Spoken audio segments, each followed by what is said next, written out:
ኢትዮጵያኖች በሙሉ ሰላም ብያለሁ። ጤና ይስጥልኝ። እንደምን አደራችሁ፣ እንደምን አመሻችሁ ሁላችሁም በያላችሁበት ኢትዮጵያኖችም የአማራ ልጆች በአጠቃላይ።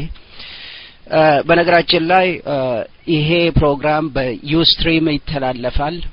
በኢትዮ ብላክ ላይን ብሎግ ላይም ላይቭ እየተላለፈ ነው ያለው። ምናልባት ጓደኞቻችሁ ዘመዶቻችሁ ፓልቶክ ለማይገቡት በዌብሳይት በቀጥታ ይሄንን ማዳመጥ ይችላሉ ለማለት ነው። ዩስትሪም በፌስቡክም በብላግም በመሳሰለው እየተላለፈ ነው ያለው ላይቭ አሁን ማለቴ ነው። የዛሬው የመጀመሪያው እንግዳችን የተከበሩ ክብርት አገር ወዳድ ኢትዮጵያዊና የአማራ ልጅ ዶክተር አበባ ፈቃደ ናቸው። ዶክተር አበባ ፈቃደን አብዛኞቻችሁ ታውቋቸዋላችሁ የሚል እምነት አለኝ። እኚህ እህታችን በኢትዮጵያና በኢትዮጵያዊነት ላይ ለረጅም ጊዜ ከልጅነት እስከ እውቀት ድረስ ዛሬም በአክቲቪስትነትና በተለይም በኢትዮጵያ ጉዳይ ላይ በቀዳሚነት የሚጠቀሱ የቁርጥ ቀን የኢትዮጵያ ልጅ እህታችን ናቸው። በጣም እንወዳቸዋለን፣ እናከብራቸዋለን። በተለይም በአማራው ጉዳይ ላይ ምንም ሳያፍሩ በቀጥታ እውነታውን የሚናገሩ ቀዳሚት እህት ናቸው። I am deeply honored ዛሬ እሳቸው ከኛ ጋራ መሆናቸው ከፍተኛ ክብር ይሰማኛል። ዶክተር አበባ መምህር ናቸው። በሙያቸው ስፔሻላይዝ ያደረጉት በሳይኮሎጂ ነው። በተለይም ዛሬ የምንጠይቃቸው ስለ ስነ ልቦና ጉዳይ ነው ሙያቸውን አስመልክቶ። በተለይም ይሄ እየተጠቃ ያለው የአማራው ህብረተሰብ ባለፉት 50ና 60 አመታት ሲደረግበት የነበረው የጥላሸትና የጥላቻ ዘመቻ ለምን እንዴት እዚህ ደረሰ የሚለውን ሁሉ አንስተን ከሳቸው ጋራ እንወያያለን።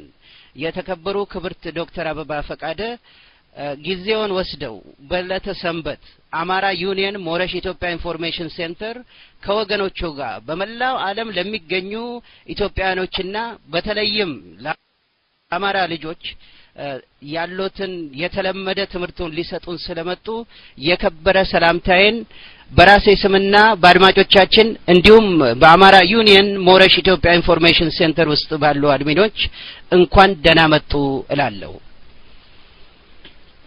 በጣም እግዚአብሔር ይስጥልኝ ወንድሜ ለአደረከው አቀባበል እና ለምስጋናህም ለሁሉም በጣም አመሰግናለሁ። እኔም እንደምን አላችሁ እላለሁ። ኢትዮጵያኖች ወገኖች ባሉበት ቦታ ሁሉ ስለ ኢትዮጵያ ሀገራችን፣ ስለ ህዝባችን፣ ስለ ወገናችን አሁን ደግሞ አሳሳቢ ስለሆነውና አጣዳፊ ስለሆነው ስለ አማራው የህብረተሰብ ክፍል እንድወያይና ሐሳብ እንድሰጥ በተለይም ደግሞ በተለምዶም ሆነ በተለያዩ በሙያም ዙሪያ ትንሽ የሰበሰብኳቸውን ኢንፎርሜሽንስ እንዲሁም ደግሞ ዛሬ ከመቼውም ጊዜ የበለጠ በእውቀታችን ብቻ ሳይሆን አምላካችንና ፈጣሪያችንን መማጸን ያለብን ወቅት እንደሆነም ደግሞ ስለሚገባኝ ከነዚህ ሁሉ የሰበሰብኳቸውን ይጠቅማሉ ብዬ የማስባቸውን አንዳንድ በስነ ልቦና አሁን ለጠየቀኝ ጥያቄ እንዳካፍል ስለተጋበዝኩ በጣም አመሰግናለሁኝ። በጣም ደስተኛ ነኝ። ተገቢም ነው ፕሪቪሌጅም ነው ብዬ መታደል ነው ዛሬ ለኢትዮጵያና ለኢትዮጵያዊነት እንዲሁም ደግሞ የአማራው ህብረተሰብ ለደረሰበት ማንኛቸውም ነገር አስተዋጽኦ ለማድረግ ጥረት የምናደርግ ሁሉ ከአደጋው ከእለት ዕለት ካለው ችግር ተወግደን እኛ መልስ ልንሰጥ የምንችልበት ቦታ ላይ ስላስቀመጠን ፈጣሪ ለዛ በጣም የታደልንና እኔም ምስጋናዬም ሰላምታዬም ለአድማጮችም ይድረስ እላለሁኝ። ስለ ስነ ልቦና ጠቅለል አድርገህ ነው ወንድሜ የጠየቀኝ። አንድ ሁለት አጠር ያሉ ነገሮችን ላስቀምጥና አንደኛ ዛሬ የምናደርገው ውይይት ብዬ ነው የማስበው በእኔ በኩል አድማጮች ከተለያየ አመለካከት ከተለያየ ደረጃ ለተለያየ ጉዳይ ይሆናልና የተሰባሰብነው ሁላችንም በሁለት በሶስት መልክ ነው ላስቀምጥ የምፈልገው። አንደኛው ምንድነው ዛሬ ለደረሰብን ቀደም ሲል ኢትዮጵያ ሀገራችን በመጥፋት ላይ ነች ብሎ ለተገነዘበው ለዚህ መጥፊያ ደግሞ መሳሪያና አንዱ እንዳጠፋም ያደርጋል ተብሎ የሚታሰበው የህብረተሰብ ክፍል አደጋ ላይ ስለደረሰ ለዚህ አጣዳፊ ጉዳይ ሁላችን በጋራ ልናገኝ የምንችለውን ሐሳብ ነው ለማንጸባረቅ መሞከረው በአንድ በኩል ማለት ነው። ለአሁኑ ለወቅቱ የትግል ወቅት ላይ እንዳለን ሁላችንም ይገባናል።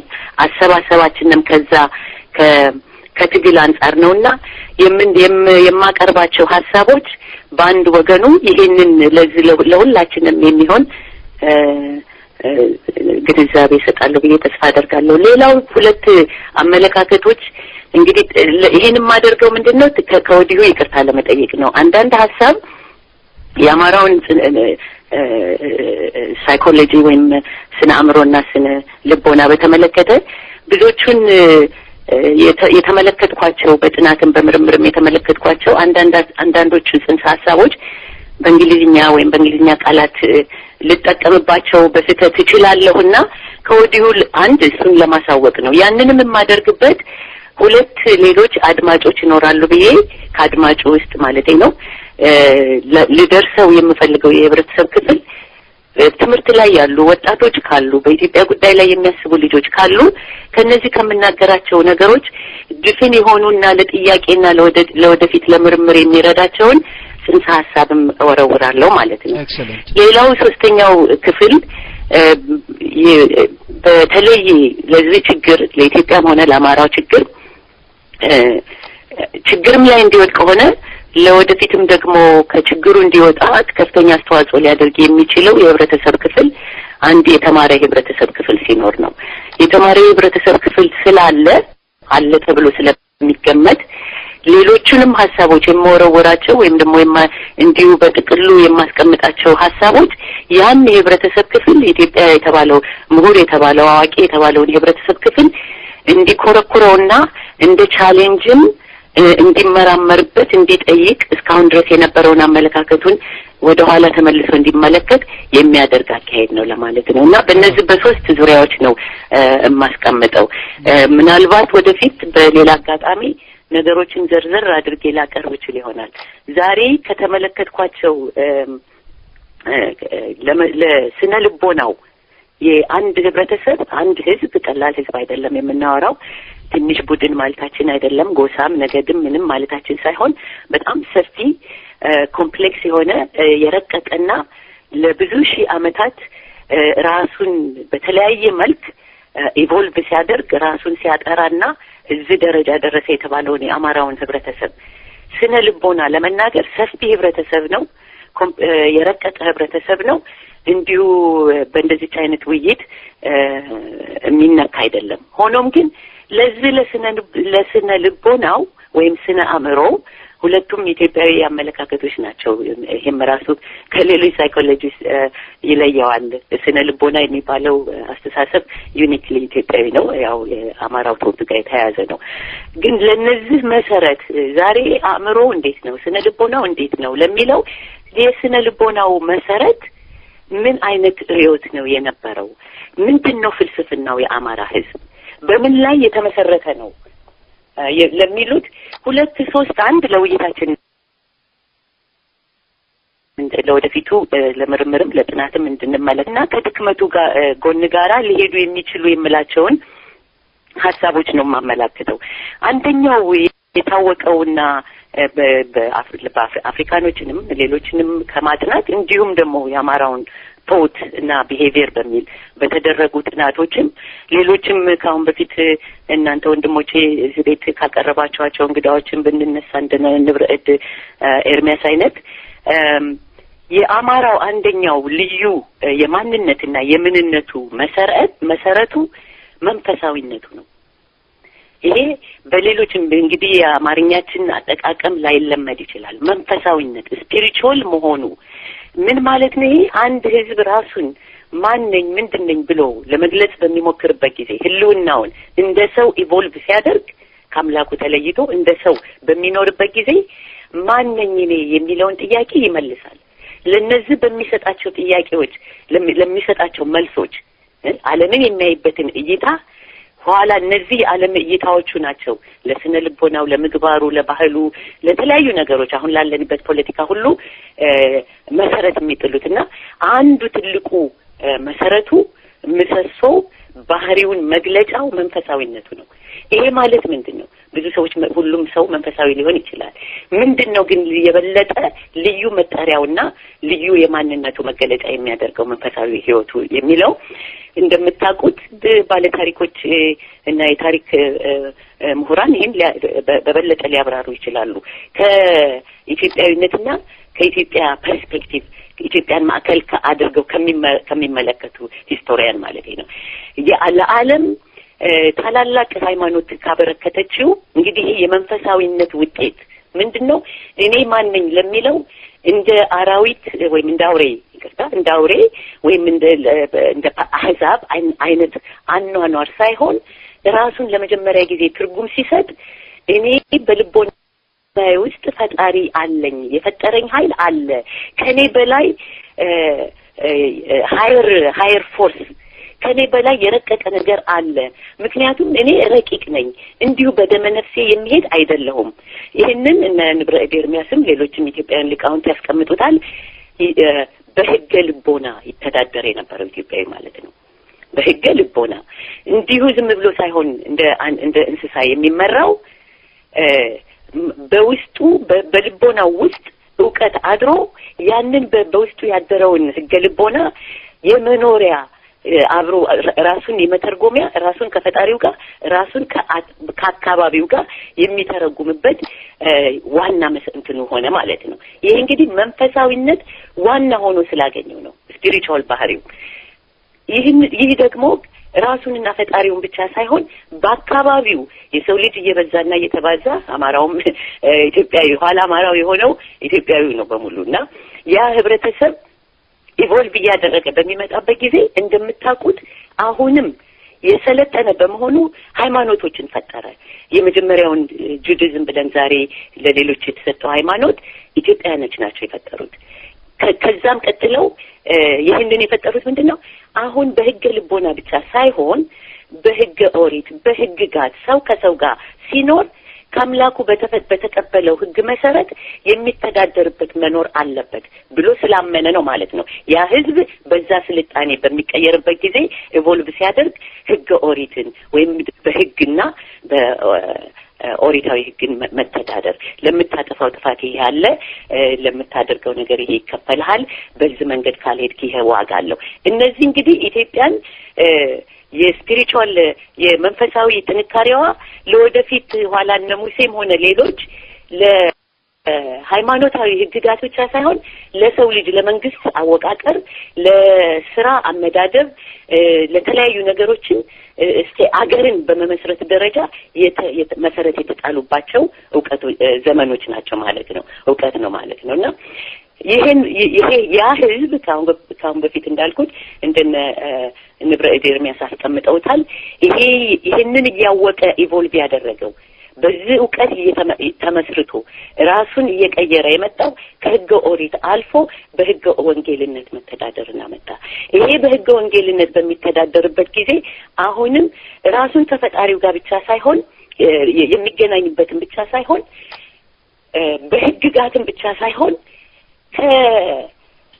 ከፈጣሪው በታች በፈጣሪው አምሳል የተፈጠረና ክቡርና ነፃ የሆነ በምድር ላይ በሱና በፈጣሪው መካከል ምንም ነገር ሊያግደው የሚችል ኃይል እንደሌለ ማንነቱን ሰውነቱን በልዩ መንገድ የተገነዘበ ማለት ነው።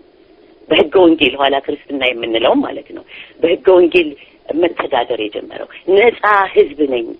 እሳቸው ሊያስረዱን ያስተማሩን የነበረው አምሃራ ነፃ ህዝብ ነኝ፣ በሰዎችም በህግጋትም ከምድር በታች ከአምላክ በስተቀር ምንም ነገር ለህይወቴ ነፃ ነኝ የሚለው ይሄ መሰረታዊ እነዚህ መሰረታዊ ማንነቶቹ መንፈሳዊነቱ ሌሎቹን ይሄ እንግዲህ ከፈጣሪው ጋራና እሱን ማንነቱን በተመለከተ የአማራው ህዝብ የኖረበትን ብቻ ሳይሆን ወደ ታች በየመጣ በሚሄድበት ጊዜ ከራሱን ከማህበራዊ ኑሮ ከሌሎች ሰዎች ጋር ከሌላ የሰው ልጅ ፍጡር ጋር እንዴት ይኖራል? ለዚህም ደግሞ እንግዲህ የሰለጠነ የረቀቀ ወይም ነፃ የወጣ ህዝብ እነዚህ እንትኖች መሰረቶች ይጥላል። ለስነ ልቦናው መሰረት ከሆኑት ነገሮች ላይ ተነስቶ እነዚህም አንዱ ሌላው እንግዲህ በጥቅሉ ነው ሰዎች ወደፊት እንዲጠይቁባቸው ነው እነዚህን ሀሳቦችን ማስቀምጠው። ለዛሬ ደግሞ ወደኋላ የምንመለከተው ለዛሬ ለትግል መሳሪያነት ሆነ ለጉዳቱም ሆነ ለጥቅሙ እንድንመለከተው ብዬ ነው። አንደኛው መንፈሳዊነት፣ ሁለተኛው ልዩና እንግዲህ ልዩ የሚያደርገው ከተለያዩ የህብረተሰብም ክፍል ተመልክተን ሌሎችን ቢኖሯቸው ልዩ መጠሪያው፣ ልዩ ማህተሙ፣ ልዩ ማንነቱን የዓለምን እይታ ከሚገፋው ነገር ማለት ነው። አይዲዮሎጂውን ርዕዮተ ዓለሙን ሸፕ የሚያደርግበት ልዩ ትሬቱ ነው።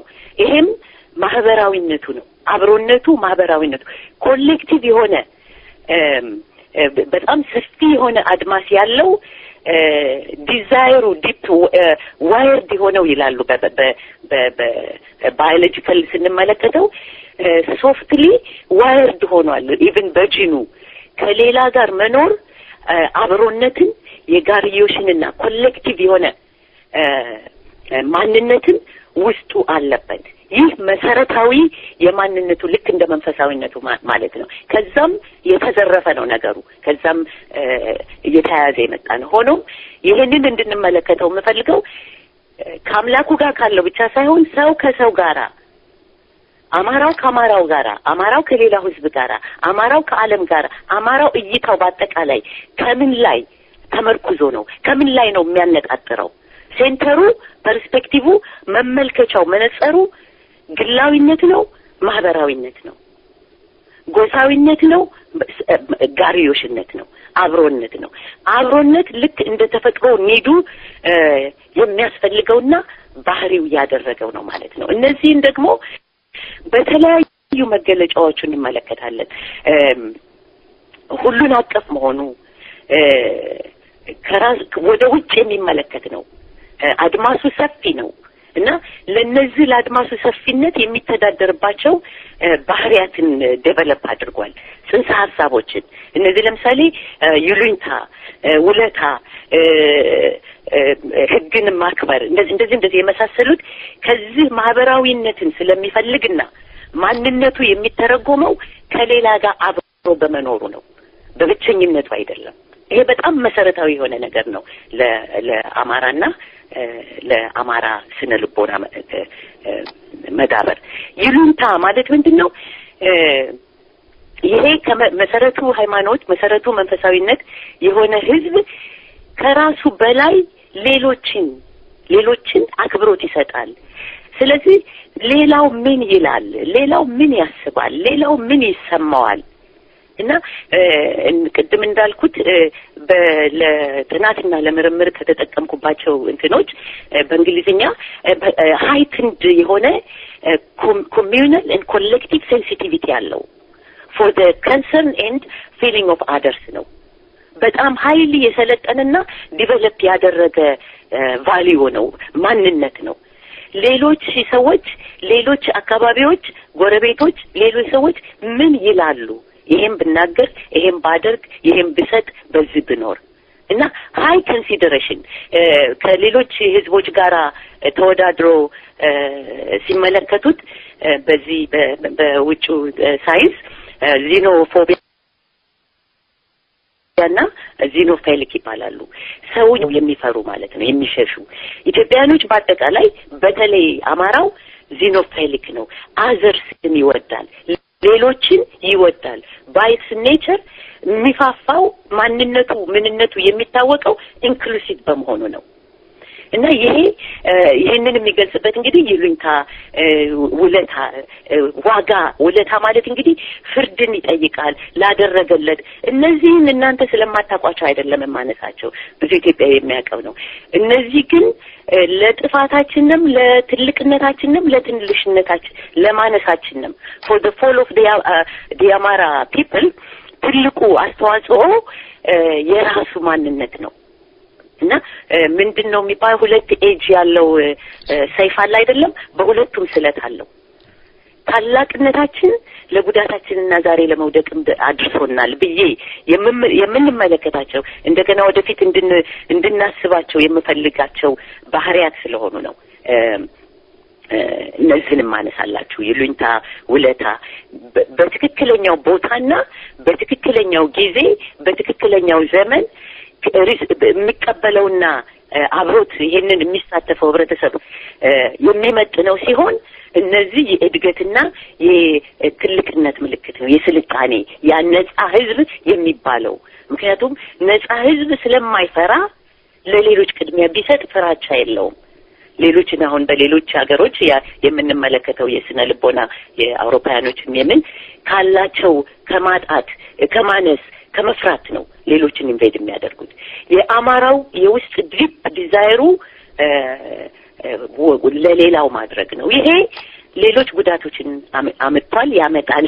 ሌላ ጊዜ እንመለከተዋለን አብሮ ለመስራትና ከራሱ ጋር አንዳንድ አሁን የምንመለከታቸው ምክንያቱም ዳብል እንትን ነው በሁለቱም በኩል ስለት ያለው ሰይፍ ነው እና ልዩ ጥንቃቄና በልዩ መንገድ መርምሮ ማን ነው ይሄ ህዝብ ነው ይሄ ህዝብ ምን ታላቅነቱ ትንሽ አደረገው ምን ትንሽነቱ ወደ ትልቅነት እንዳይደርስ አደረገው ብለን መርምረንና አውቀን እንድንሄድ አሁን ይሄ ደግሞ እንዲሁ ለወደፊት በተቋም ደረጃ በትምህርት ደረጃ ለልጆቻችንና ለወደፊት ለወጣቱ የምናስተምረው ብቻ ሳይሆን ለዛሬ መሳሪያም እንዲሆን ነው። እነዚህን አሁን ያልኳችሁ እነ ይሉኝታ እነ ውለታ በፖለቲካና በለት ትግላችን ውስጥ ምን አይነት ኔጌቲቭ ነገሮች እንዳመጡም እንድናያቸው መሰረታቸው ግን ከዛ ከታላቅነት መንፈሳዊ ከሆነው ለመንፈሳዊነቱ ደግሞ መንፈሳዊና ሃይማኖታዊ የተለያዩ ነገሮች ናቸው ወገኖች። ጊዜ እንዳልወስድ ከመፈለግ ነው ዝርዝርም አልገባው። መንፈሳዊ በመሆኑ ብቻ ሳይሆን ኢትዮጵያ የአማራው ልዩ የሚያደርገው መንፈሳዊ ህይወቱን መንፈሳዊ ማንነቱን የሚገልጽባቸው ሃይማኖቶች መፍጠሩ ነው ስልጣኔ የሚያደርገውና ያ በባለቤትነት ራሱ የፈጠራቸው ነበሩት። ተከልሰው የመጡ አይደሉም። ተውሰው ያመጣናቸው አይደለም። ራሱ የፈጠራቸው እንደዛ ሆኖ የተፈጠረ ህዝብ ነበረ ነው የምለው። ሌላው ባህሪው መገለጫው የአማራ ለስነ ልቦናው እነዚህን ሁለቱን ካነሳዋቸው ተጨማሪ አብሮነቱ የጋሪዮሽ ዲፕ ዲዛይር ከአድማስ ባሻገር ማየት ከሰፈሩና ከጎሳው ከትንንሽ ነገሮች በላይ የማየት ኒድ እንደ ኒድ ነው። ፐርሰናሊቲው ነው ሸፕ የሚያደርገው የዛን ቲፕል ያ መሆኑ ለዛም ደግሞ የረቀቁ ስርዓቶችን መፍጠሩ ህግን መፍጠሩ አብሮ የሚያስኖሩ አሁን እንዳልኳቸው ላጠፋ አንድ ነገር ላደረገ ውለታ መክፈል አቢዩዝ አለማድረግ ይሉኝታን ምን ይላል ብሎ ለኮንሲደሬት እነዚህ በሙሉ የሚገለጹ። ሌላው ምንድነው እንደ ሶስተኛ መቆጥረውና ምናልባት ከዛ በኋላ ወደ ሌላው እንሄዳለን ጀግንነት ነው። ጀግንነትና ከሬጅ ወይም አርበኝነት የሚባለው ልዩ ደግሞ የዚህ የአማራው የተባለው የህብረተሰብ ክፍል መጠር እንትን ነው ባህሪ ነው። አሁንም ይሄንን ዲፕ ባህሪው ነው እንዲሁ ዝም ብሎ እንደ ካራክተር ዛሬ የሚያጠልቀው ወይም ደግሞ ሌሎች ላይ የለም ማለት አይደለም። ይሄ የጀግንነት ስሜት ወይም ከሬጅ ከራስ ኤክስፕሬሽን ጋራ ልክ የጋሪዮሽ ስሜት እንዳለው ሁሉ የአብሮነት ፍላጎት እንዳለው ሁሉ ምን ከባድ ሌላ ደግሞ ጠንካራ ስሜት የግለሰብና ኢንዲቪጁዋል ነው።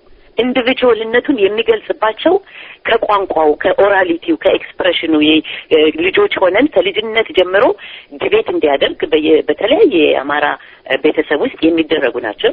የትም ይኑር የትም የሚታዩ ናቸው። እንቆቅልሽ፣ ሪድል፣ እንካስላንቲያ፣ ክርክር፣ ሙግት እነዚህ ምንድነው ኦራል እንትኑን የንግግር ችሎታውን እንዲያዳብሩለት ያደርጋል። የግለሰብ ኤክስፕሬሽን ግለሰብ ማህበራዊ ቢሆንም እንኳን ይሄንን ደግሞ ግለሰብን ይሄ ግለሰብ ደግሞ አንዱ መታወቂያው ጀግንነት ነው እና በጋራ ሸርም ቢደረግ ብዙ ጊዜ በግል ባህሪ በግል ማንነት ለእያንዳንዱ ሰው እንደ ባህሪ ሊሰጠው የሚገባው ቀደም ብያለሁ በስነ ልቦና ደረጃ ስነ ልቦና የሚባል ኮንሰፕት አለ ያልኩት ልበ ሙሉ መሆን ይሄ ከመንፈሳዊነቱ ጋር የተያያዘ ነው። ነጻ ህዝብ ነኝ፣ ማንም የሚያዘኝ የለም። ይሄንን ሴንቲሜንቱን የሚገልጽበት የጀግንነት መንገዶች አሉት። ያ ዲዛይር ስላለው ከሌሎች የህብረተሰብ ክፍል የበለጠ ጀብዱ የሚያሳይበትም ሆነ በአርበኝነት የመሳተፍ ሄዶ ከአድማስ ባሻገር ለጋራ ለሆነው ነገር መስዋዕት መሆን ምን ማለት ዲፕ ዲዛይሩ ላይ ውስጥ ከማንነቱ ባህሪዎች ላይ የተመሰረተ ነው ማለት ነው። እና እኔ በእነዚህ በሶስት እንኳን ብቆጠብ ብዙ ናቸው እንዳልኩት በአጭር ጊዜ በእንደዚህ አይነት ሁኔታ የምንጨርሰው አይደለም። እነዚህ መሰረታዊ ፐርሰናሊቲ እንትኖቹ ማንነቱ መገለጫዎች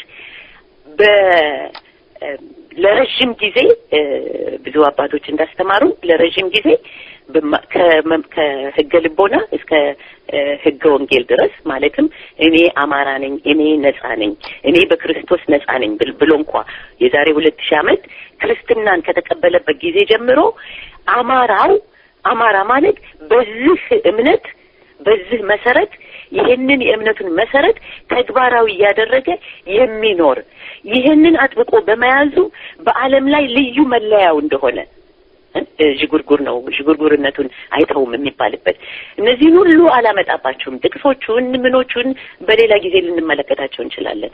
ግን ያ በመሆኑ እንደዛ ሲኖር በዛ ተከታታይ ከመልከ ጸዲቅ ልጅነት ጀምሮ እስካሁን እስካለነው ኢትዮጵያውያኖች ድረስ አሁን እስካለው አማራ ድረስ ነጻ ህዝብ ነኝ ብሎ እስካለው ድረስ ባለፈባቸው ዘመናት የተወሰኑ አመታት ለተወሰነ ኢራ የተለያዩ ነገሮች ገጥመውታል። በእነዚህ ገጠሞች ውስጥ ይሄንን እሱን በመንፈሳዊነቱም በማህበራዊነቱ በጀግንነቱ እና ሌሎችም ባልተገለጹ ባህሪው ላይ ጉዳትና መቦርቦርና መሸርሸርና ወይም ደግሞ ያንን መሀል ሰይፉ በሁለቱ መካከል ነው ያልኩት ስለቱ ራሱን እንዲቆርጠው የተደረገበት ዘመን ነበረ እና ይሄንን ዘመን እንደገና ተመልክቶ ምንድነው ምን ለማለት ነው ባጭሩ አማራው በአማራነት ሙሉ በሙሉ ባለመኖሩ አማራዊ ባህሪውን ባለመግለጹ ሆኖ ባለመገኘቱ ዲስቶርሽንስ እና መከለስ መጨናገፍ የተለያዩ ቀውሶች እየደረሱበት ይመጣሉ። እነዚህ ስነ ልቦናዎች እነዚህ ቅድም ሶስቱ መሰረቶች ለአስተሳሰብና ለተግባር መነሻዎች ናቸው። አስተሳሰብ እንግዲህ የተለየ ነው። ሐሳብ ካግኒቲቭ እንዴት አድርገን ነገሮችን ሪያሊቲን እንዴት አድርገን ነው የምንገምተው፣ እንዴት አድርገን ነው የምንመለከተው፣ እንዴትስ አድርገን ነው የምናየውን የምንሰማውን ፕሮሰስ አድርገን ወደ ተግባር የምንቀይረው። እዛ ላይ ችግር የሚገጥመን ወይም ደግሞ ለዛ ሰክሰስፉል እንድንሆን የሚያደርገው እነዚህ ሶስት ያልኳቸው እንኳን ባህሪያት በምንነታቸው ጸንተው ከቆዩና ለዚህ ለተግባርና ለአስተሳሰብ ለአማራው ቶት ለአማራው ቲንኪንግ ለነዚህ ለተለያዩ አይዲዮሎጂዎቹ መሰረት እንዲሆኑ እንዳይሆኑ ያደርጋልና እዛ ላይ እንግዲህ እኔ እዚህ ባቆም ይሄ አንዱ የምመለከተው ክፍል ነው። እንደዚሁ በዚሁ አስቀምጣለሁ። በዚህ መንገዱ ላይ መደናቀፍ ስለገጠመው አማራ ሆኖ ባለመገኘቱ ስነ ልቦናው ተመቷል። ስነ ልቦናው አማራነትን አያንጸባርቅም።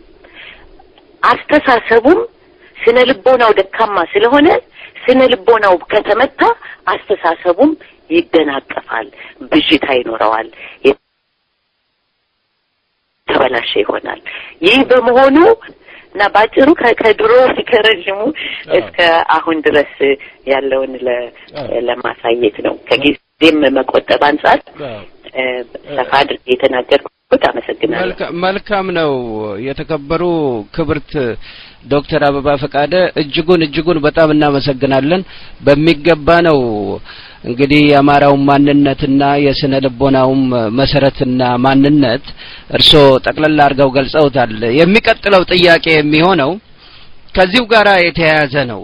እንግዲህ የዚህን የአማራውን ህብረተሰብ ስነ ልቦና እርሶ ቀደም ብለው በሚገባ አስቀምጠውታል። የአማራውን ህብረተሰብ ጭቆናና ባርነትን አሜን ብሎ እንዲቀበል ያበቃው ስነ ልቦና መሰረቱ ምንድነው ይላሉ? አመሰግናለሁ። እሺ እግዚአብሔር ይስጥልኝ።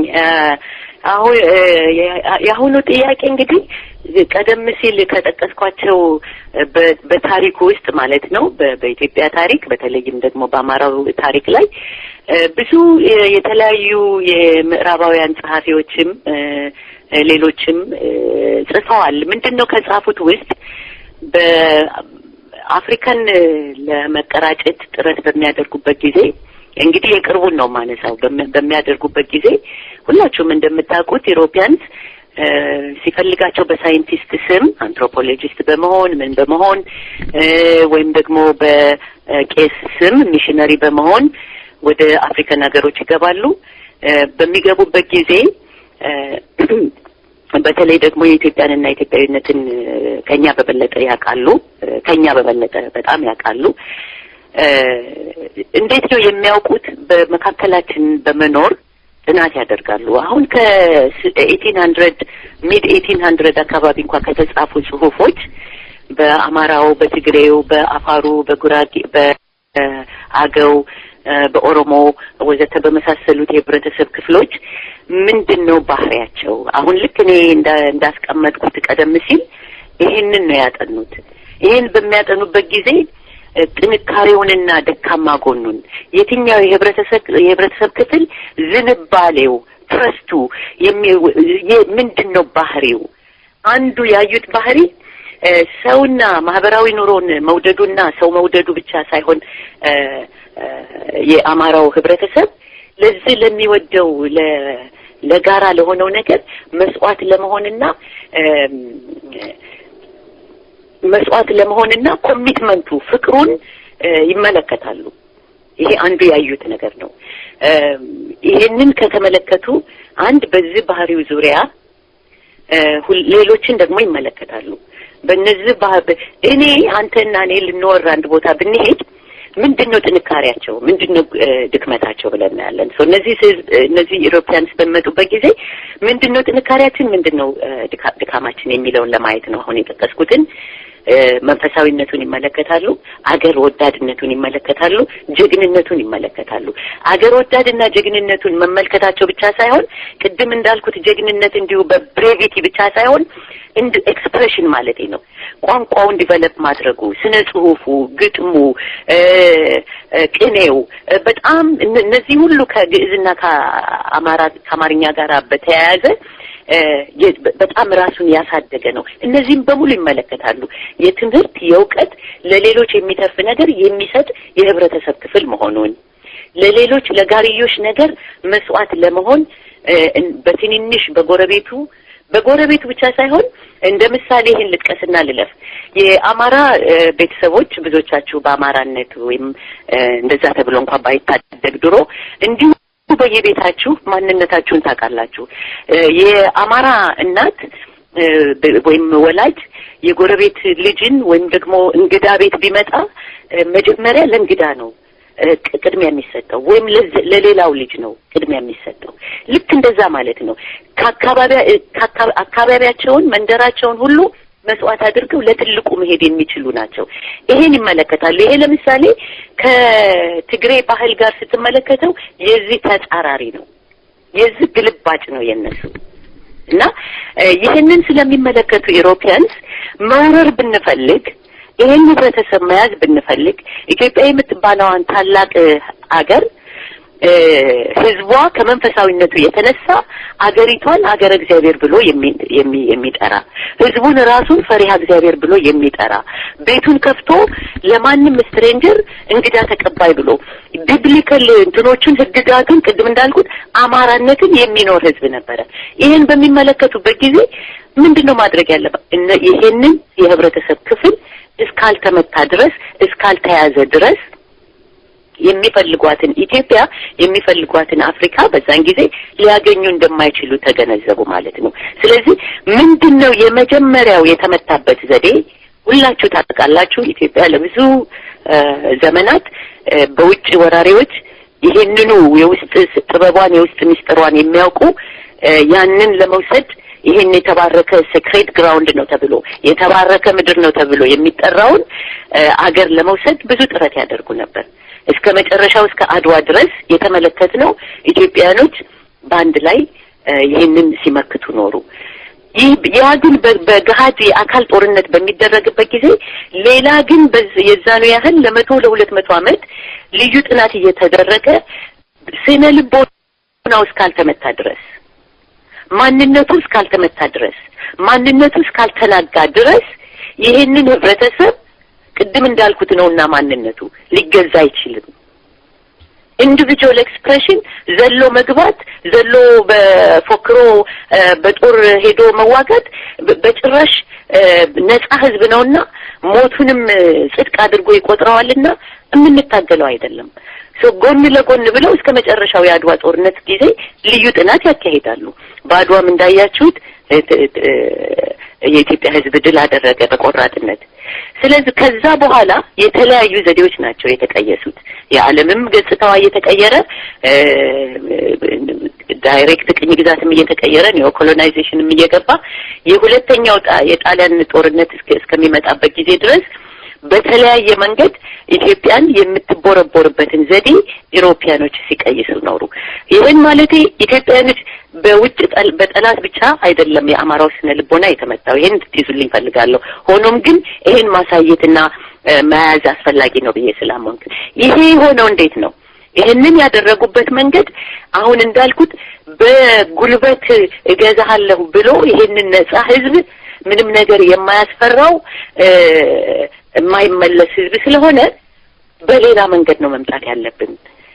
የትምህርት ድጋፍ ለመስጠት ስልጣኔን ለማስፋፋት የወዳጅነት ወዘተ በሚል ዘመናዊ ትምህርትን በሚገባበት ጊዜ ኢትዮጵያ ውስጥ ከዘመናዊ ትምህርት ጋር ተቀይሶ የገባው ይሄንን አማራ የነበረውን ህዝብ ማለት ነው በራሱ ነጻነት በራሱ ማንነት የሚኮራ የሚተማመን ሁሉን ነገር በታሪኩ ፈጥሮ ይኖር ከሃይማኖቱ እስከ ማረሻው ድረስ ሲሆን ለዓለም ያበረከተ ለራሱ ግን ራሱን ችሎ የኖረ ያንን የህብረተሰብ ክፍል ሲያስተምሩት የሚሰጠው የትምህርት ዘዴ ያሰጣጡ ቅድም ብያለሁ ከስነ ልቦና መመታት በኋላ ቲንኪንግ ነው የሚመታው። ያስተሳሰብ ዘይቤያችን ነው ያመለካከት ፐርስፔክቲቫችን ነገሮችን እንዴት እንደምንመለከት በመንፈሳዊነት መመልከት ከእግዚአብሔር ጋር ከዩኒቨርስ ጋር ከልዩ ከሆነ ረቂቅ ከሆኑ ኢትዮጵያን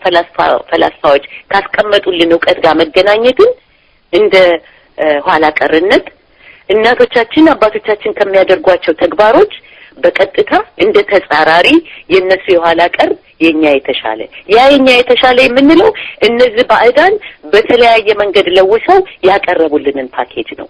የመጀመሪያው ስነ ልቦናው ያማራው የተመታው በጣሊያን ጦርነት በሁለተኛው የጣሊያን በማይጨው ጦርነት የማይጨው ላይ በትንባሉን ጦርነት ላይ ታርጌት ተደርጎ ይሄ ዕውቀት የያዘው ይሄ በሃይማኖቱ የሚመካው ይሄ በማንነቱ የሚመካው የህብረተሰብ ክፍል መመታት አለበት ተብሎ በየገዳማቱ ሳይቀር ነው ትምህርት ቤቶች ተቋሞቹ እነሱ ናቸውና የነበሩን ይመነጠር የነበረው።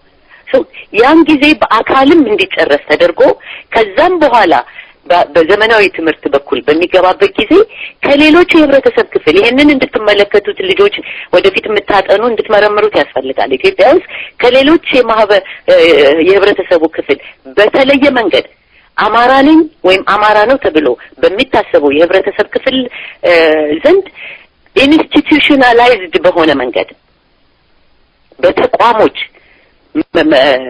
አማካኝነት ራሱን እንዳይሆን አንድ ያደለው እንዳይሆን ብቻ ካለ መሆን አልፎ ራሱን እንዲጠላ የተደረገበት የህብረተሰብ ክፍል ነው። መነሻው ባጭሩ ዘመናዊ ትምህርት በሚገባበት ጊዜ ውስጥ ካለው ከኛ ጠንካራና ደካማ ባህሪ ጋራ በማያያዝ መጀመሪያ የመቱት ሃይማኖቱን ነው። መጀመሪያ የኢትዮጵያ ስልጡኖች የኢትዮጵያ ሞደርን ዘመናዊ ምሁራን ማለት እንደ ድሮ እንደ አባቶቻችን ዝም ብሎ በየቤተ ክርስቲያኑ በስማ ምን ማለት እንደኋላ ቀርነት ሲሆን ሻል ያለው የምዕራባውያኖቹን ፕሮቴስታንትነትን ቀስ በቀስ ማስገባት በማህበራዊ እንትኑ በጋሪዮሽነቱ ደግሞ አገር ወዳድነቱን ኢትዮጵያዊነቱን ለሀገር መቆሙን በእኛም ዘመን እስከምታዩት ድረስ ነበር የሚደረገው ፕሮፓጋንዳ። ይሄ ለሀገር ፓትሪዮቲክ መሆን የአርበኝነት ስሜት እንደኋላ ቀር ፊውዳል የሚባል ነገር ትምክህተኝነት ወይም ደግሞ አክራሪነት ተደርጎ እንዲቆጠር በዚህ በአማራው በተባለው በትምህርት ቤት ውስጥ በሚደረግለት ግልጽ በሆኑና ሰትል በሆኑ ቀጥተኛ በሆኑና ተዘዋዋሪ በሆኑ መንገዶች በትምህርት ሲስተሙ ፋክቶቹን ብቻ ሳይሆን የሚመለከታቸውን ተጨባጭ ፋክቶች የሚመለከትበትን መነጽር ራሱን እንዲቀይር ተደርጓል። በዛ ምክንያት ሲመለከት የኢትዮጵያ ህብረተሰብ ሲመለከት የኢትዮጵያ ምሁር ኮሌጅ ውስጥ የገቡት የመጀመሪያዎቹ የሚመለከቱት ፈረንጆቹ እንደሚመለከቱት ዳይካቶማይዝ በማድረግ ነው። በካቴጎሪ በመፍጠር ነው።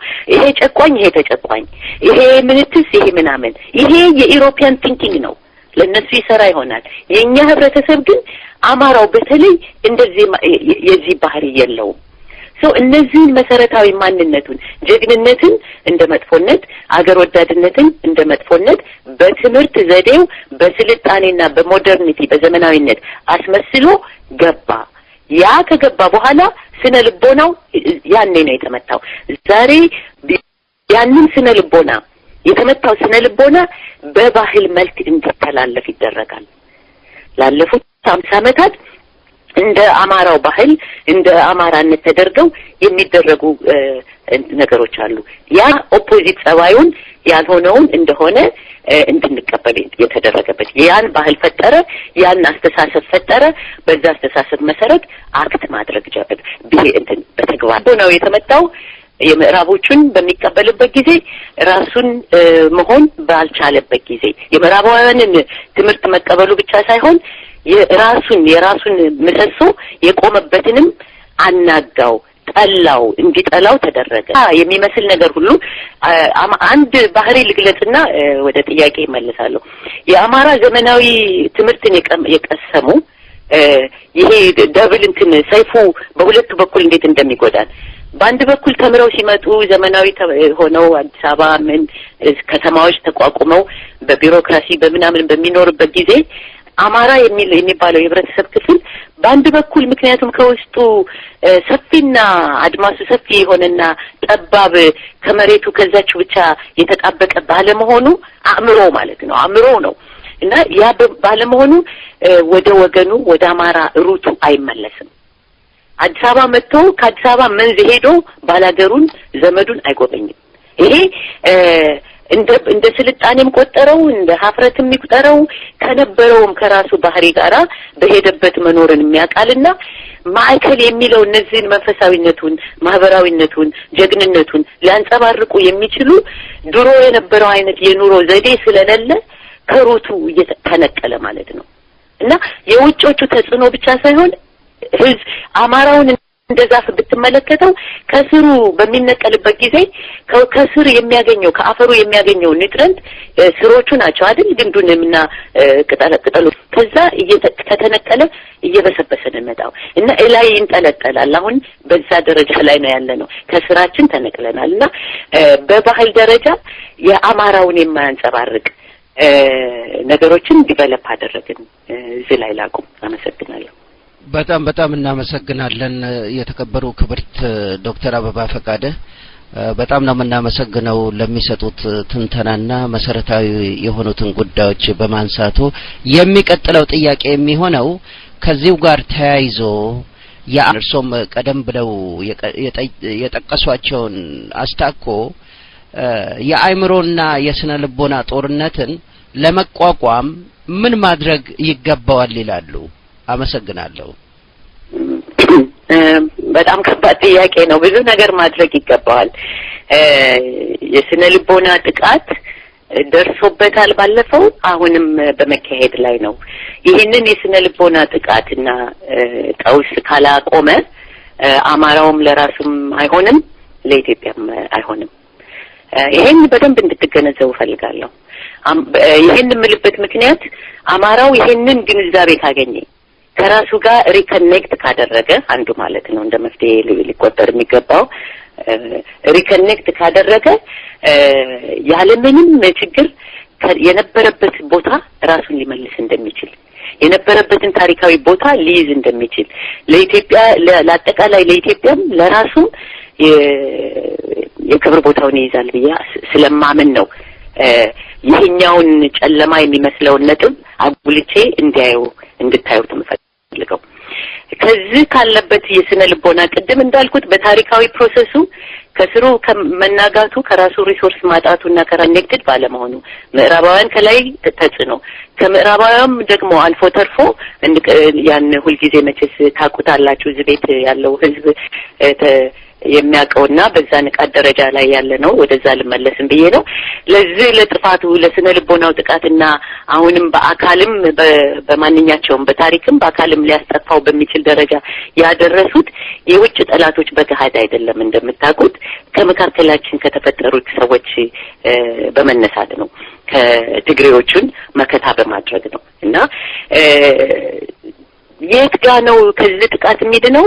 አሁን እንግዲህ ኢንተርናሽናል ፎርሱ ዓለም አቀፍ እንትኑና የዚህን የዓለም አቀፍን ሴራ በኢትዮጵያና በአማራው ላይ ሴራ ልበለው ዋቴቨር የምትሉት ጭቆና፣ ወረራ እነዚህ ነገሮች ከወያኔ ከሚባለው ኢንቲቲ ጋራ ነው የሚያካሂደው ማለት ነው። ከስነ ልቦናው እነዚህ ነገሮች ለመታገል ዛሬ በአካል ከሚያጠፋው ጠላቱ ከወያኔም ሆነ ኢሮፒያኖቹ ለመዳን መጀመሪያ አሁንም እንደገና መጀመሪያ ራሱን ለአንድ ደቂቃ ለሁለት ደቂቃ ለአንድ ወር ለሁለት ወር ለፈጀበት ጊዜ ራሱን እንደገና ይመልከትና ሪኮኔክት ያድርግ። ሪኮኔክት እንዴት ነው ሪኮኔክት የሚያደርገው? ማን ነው ሊረዳው የሚችለው? አማራው ዝም ብለን ስንናገር አማራው ፊት ያለው ነው፣ አካል ያለው ነገር ነው፣ አብስትራክት ነገር አይደለም። አማራው ማለት ማን ነው? በየትም ሀገር እንኳን 40-50 ሚሊዮን ህዝብ ቀርቶ በትንሽ ህብረተሰብ ውስጥ አንድ ህብረተሰብ የራሱ የሆኑ አዋቂዎች አሉት፣ የራሱ የሆኑ መካሪዎች አሉት፣ የራሱ የሆኑ ነጋዴዎች አሉት፣ የራሱ የሆኑ ጦሮች፣ የራሱ የሆኑ ነገሮች አሉት። አንድ ህብረተሰብ ቅድም ባልኩት መንገድ ስነ ልቦናው እንዲመታ ማንነቱ እንዲቃወስ በትምህርትም በገሃድም ዛሬ ሁለተኛ ሶስተኛ ሲቲዝን ሆነው በመለከት ሊያይ የሚችለው የህብረተሰብ ክፍል ማን ነው? የተማረው የህብረተሰብ ክፍል ነው። የተማረው የህብረተሰብ ክፍል እለት በእለት የሚኳትነው የሚመጣበትን አደጋ ገፈቱን ነው እንጂ የሚቀምሰው ከኋላ ማን ሲያራቅቀው ምን ሲያደርገው እንዴት ተደርጎ ስለዚህ ደረጃ እንደደረሰ አይመለከትም። ዛሬ የሚያውቀው ነገር ቢኖር ካለበት መሬት መነቀል ነው። ቅድም እንደዘረዘርኩት ግን ኢትዮጵያውያን ምሁራን ካሉ በተለይ አማራ የተማሩ መማር አንዱ ክፍል ሌሎች ሰዎች ሊያዩ ያልቻሉትን ነገር ማየት መቻል ማለት ነው። አንዳንድ ነገሮችን ልክ አሁን በማይክሮስኮፕ ያስፈልጋል አይደል ለማየት። አንደ በማይክሮስኮፕ ስታያቸው ኦርጋኒዝምስ እንዳሉ ይታያል። በባዶ አይን ግን አይታይም። የተማረ ሰው የዛ አይነት መሳሪያ አለው። ሌሎች ሰዎች ሊያዩዋቸው የማይችሉትን ነገሮች ማየት መቻል ይኖርበታል። ስለሚችል የዛሬውንም ያለፈውንም ለወደፊት የሚመጣውንም ያመላክታል። ትልቁ ያጣው ቀደም ሲል እንዳልኩት ትልቁ የተመታው ክፍል ይሄ ሶኮልድ የተማረ የተባለው ክፍል ስለሆነ ከዚህ አዙሪት ላይ እንዳይወጣ ተቸግሯል። የቀራ ከዚህ ምት የዳኑ የተረፉ ኢትዮጵያ ምሁራን ካሉ አንዱ መንገድ ናቸው። ይሄን ምን ማለት ነው?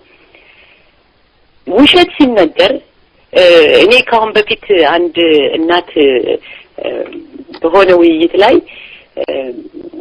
ባለቤታቸው በጣም የተማሩ ናቸው የኢትዮጵያን ታሪክና ያዳመጥኩኝ ለምን እኛ ስናጠፋ አልነገራችሁንም አልኳቸው።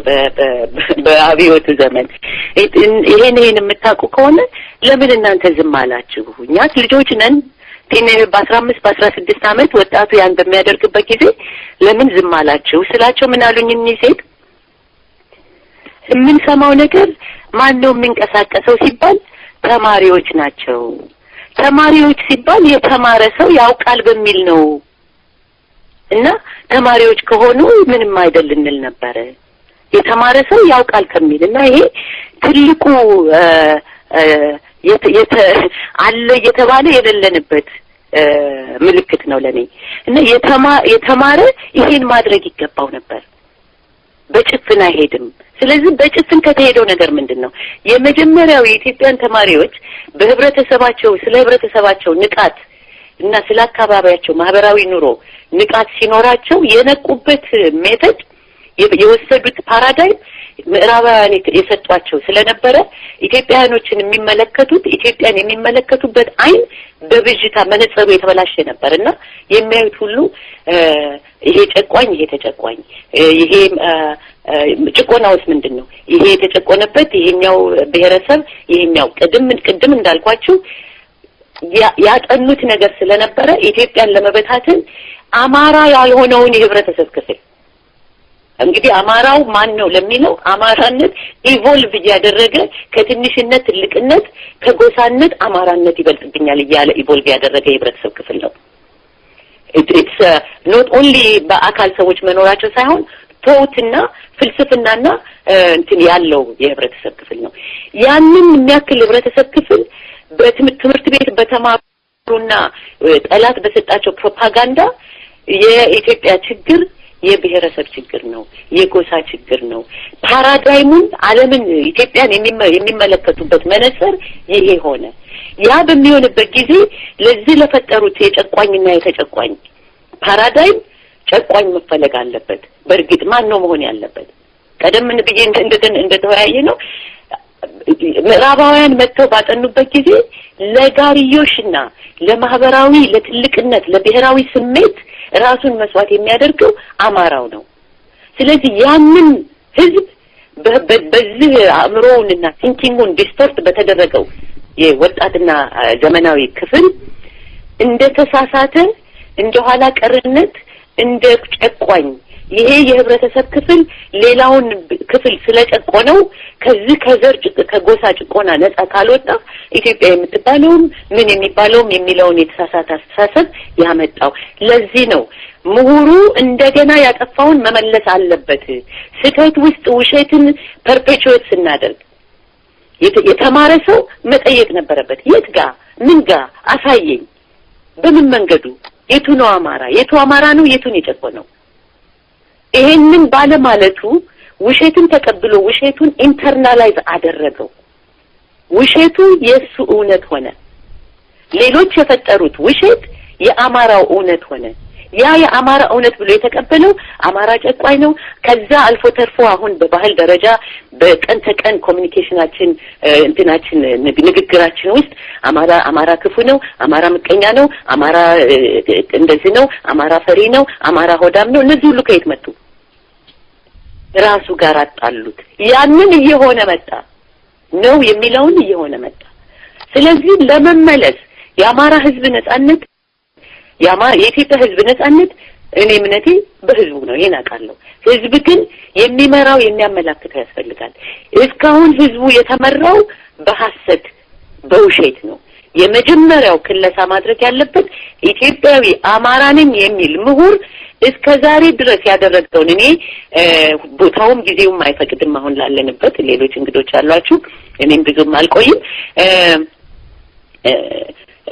ቻሌ እንትን ነው ይሄንን እንትን ነው ማስቀምጠው እንደ ቻሌንጅ ነው አለበለዚያ አማራው ህዝብ የተማረ ነገር እንደሌለው ይወቅ ማለት ነው እና ከስክራች መጀመር አለበት ወይ ሌላ መንገዱን ይፈልግ እና አንዱ ከዚህ ነፃ የሚወጣው እነዚህን ሐሰቶች ፊት ለፊት ሲገጥማቸው ነው እነዚህን ውሸቶች ያለምንም መለሳለስ ይሄ ምን ማለት ነው አንደኛው ባህሪው ከወደ ሆነው ሪከኔክት ያድርግ ያ ምንድነው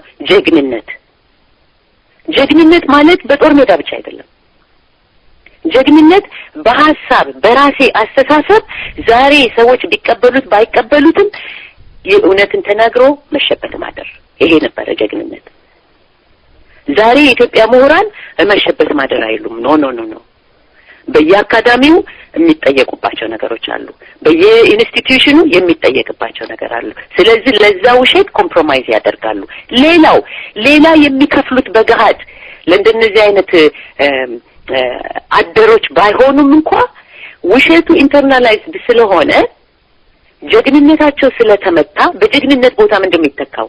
ፍርሃት ነው የሚተካው። ፍርሃት ማለት ደግሞ ከሞት ከምናም ብቻ አይደለም፣ እውነትን ከመናገር እና ይሄ የተማረ ክፍል ከእውነት ርቋል። ለምሳሌ የተለያዩ ነገሮች አሉ። ዛሬ ኢትዮጵያን ለዚህ አደጋ ያደረሳት በጠባብ ብሔረተኝነት በትግሬ የበላይነት የሚያምኑ ናቸው። ትግሬዎች በጣም ኢትዮጵያንና ትግሬነትን በአንድ እንትን ላይ አስቀምጠው ኢትዮጵያዊነት ሁለተኛ ብትወጣም ግድ የሌላቸው ናቸው ብዬ ብናገር አብዛኛዎቹ ናቸው። ይሄ ጀግንነት ይጠይቃል። የኢትዮጵያ ምሁራን ይሄንን አሁንም በአሁኑ ጊዜ ዛሬ እንኳን ከመሬቱ እየተፈናቀለ ኢትዮጵያ እየተሸጠች በገሃድ እየተገዛን በትግሬ በላይነት የመጀመሪያው አስተባባይ ትግሬ አይደለም። የመጀመሪያው ተቃዋሚ ሌሎች አይደሉም፣ አማራው ምሁር ነው። ይሄን አትበሉ፣ ይሄን አትበይ፣ ይሄ እንደዚህ። ይሄ ከምን የመጣ ነው? ከፍርሃት የመጣ ነው። ምንድነው ፍርሃቱ? ስታተሱን የተማረ የሚያሰኘውን ባህል እንትኑን ስታተሱን ሉዝ የሚያደርግ ይመስለዋል። ምክንያቱም በዛኛው በውሸቱ ባህል ነው፣ በውሸቱ እንጂ በእውነተኛው አማራነት እንትን ካራክተር አይደለም የሚኖረው። ስለዚህ የተማረ ሰው ከሆነ እውነት ከመናገር መቆጠብ እንዳለበት ይሄ ሌሎችን እና አንዱ ትልቁ የመመታቱን ብዙ እንዳልሄድበት በሚል ነው አስተሳሰቡን እንዲያስተካክል የሚረዳው ሊደፍር የሚችላቸው አውትላይን የሚደረጉባቸው የተግባሮችም ሆነ ያመለካከቶች ፖይንቶች አሉ፣ ዲቨሎፕ ያደረጓቸው ነገሮች አሉ። ያ ካልተደረገ ራሱን ምሁሩ ተሰባስቦ አዎ እዚህ ላይ በጣም አጥፍተናል፣ እንደገና እውነትን ይዘን ለህዝባችን አይን ሆነን ህዝቡን እውነቱን እያሳየ ነው። ምክንያቱም ሁሉም ያስፈልጋልና አማራ ማለት 3 ነገሮችን የሚያውቅ ነው በአስተዳደር ላይ። ቅድም እንዳልኩት መንፈሳዊ በመሆኑ አራዊት አይደለምና ዝም ብሎ በደመነፍስ አይደለም፣ በፈሪሃ እግዚአብሔር። የኢትዮጵያ ምሁራን አማራ ተብሎ የነጻነት የክርስትና ምልክት ነው ተብሎ አማራ የሆነው የእግዚአብሔርን ስም መጥራትና በእግዚአብሔር መንፈሳዊነቱን መግለጽ ይፈራል፣ ያፍራል። እንደ ነውር፣ እንዳለመሰልጠን፣ እንደ መደባለቅ፣ እንደ ስቴትና ምናምን ብሎ ቁንጽል በሆነ ነገር ይመለከተዋል። ግን ያ የማንነቱ ስለሆነ ማንነቱን ሳይዝ ኢትዮጵያዊነቱ እግዚአብሔርን አገረ እግዚአብሔር ማለቱ ነው። አማራነቱ ፈሪሃ እግዚአብሔር ብሎ ስለ ያንን ይዞ እንዳይሄድ የኋላ ቀር አድርጎ ይኸው ዛሬ እንደነ ጳውሎስን የመሰሉ እንትኖች ላዩ ላይ እንዲቀመጡ ገዳማት እንዲፈርሱ ተደርጓልና አንዱ ይሄንን ፍርሃቱን እንዲያቆም ነው የተማረው ክፍል መሆን ያለበት። የተለያዩ ውይይቶች ላይ በምትመለከቱበት ጊዜ ይሄንን እንዲገልጥለት ነው እንግዲህ የሚያስፈልገው። ከጀግንነት ማነሱ አሁንም ቫሊዴት እንዲደረግ የሚፈልገው አማራው በአንድ በኩል ይሄ ማህበራዊነቱ ትልቅነቱ ስለሚገፋው በጎሳው በራሱ አካባቢ የራሱን ሰዎች አይወድም። ባለፈው ሳምንት አቶ ተክሌ ሲናገሩ አንድ ነገር ያሉት ነገር ነበረ። ይሄ ምንድነው? አማራው በጣም ስልጡን ህዝብ ከመሆኑ የተነሳ በአንድ በኩል ሁሉም ነጻ ህዝብ ነኝ ብሎ የሚያምን ስለነበረ በጥንት ማለት ነው እንደ ምስር ነው አሉ። ምስር ስታዩት አንዱን ካንዱ መለየት አይቻልም፣ ሁሉም እኩል ነው እና ስለተዛባበት አማራው ላይ በእርግጥ ያ ነው። ምክንያቱም ሁሉንም እኩል የሚያደርገን እኛ በሃይማኖታችን፣ በመንፈሳዊነታችን፣ በእግዚአብሔር በመታመናችንና ማንነታችን በማወቃችን ነጻ ህዝብ ነን። ያ እኩል ያደርገናል። በህብረተሰብ አወቃቀር ግን ቅድም ያልኩት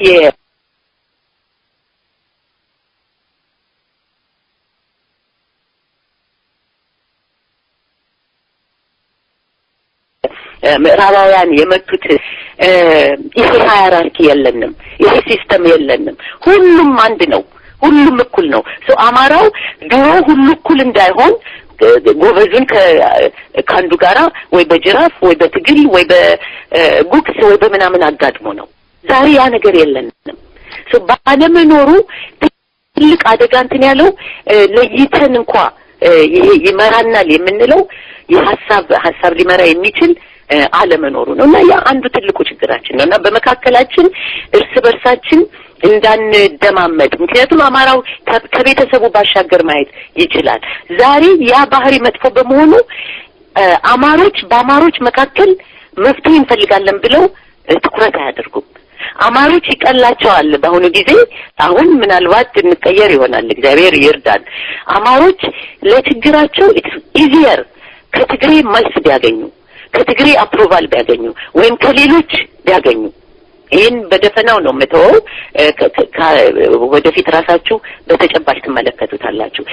ይሄንን ቅድም እንደ ምስር በማየቱ ራሱ ውስጥ ያሉትን ሰዎች የማክበርና ራሱ ውስጥ ያሉትን እንትኖች ዲቫልዩ ማድረግ ይጀምራል። ራሱን ዲቫልዩ አድርጓልና ማንነቱን ዘንግቷልና በተበላሸ ስለሚሄድ እሱን የሚመስሉ ለሱ የሚሆኑትን ኃይሎች ሁሉ ይንቃል፣ ያኳስሳል። ሌላውን እኔ አንዱ ትግሬ ቢመራኝ ደስተኛ ነኝ ይላል ቶሎ ብሎ። ወይም ደግሞ ስለ ውይይት በሚናገርበት ጊዜ አማራው ተበድሏል ብለን ዛሬ በምንወያይበት ጊዜ የአማራ ምሁራን ይፈራሉ። ይሄንን ተናግረው ዝም ካሉ ሌላ ነገር የሚመጣ ይመስላቸዋል። ኢንሴኪዩር ሆነዋል። ከስራቸው ከሩቱ ተነቅለዋልና ሌላ አረፍተ ነገር መጨመር ያለባቸው ይመስላል። አዎ ትግሬውም ወይም ጉራጌውም ይላሉ።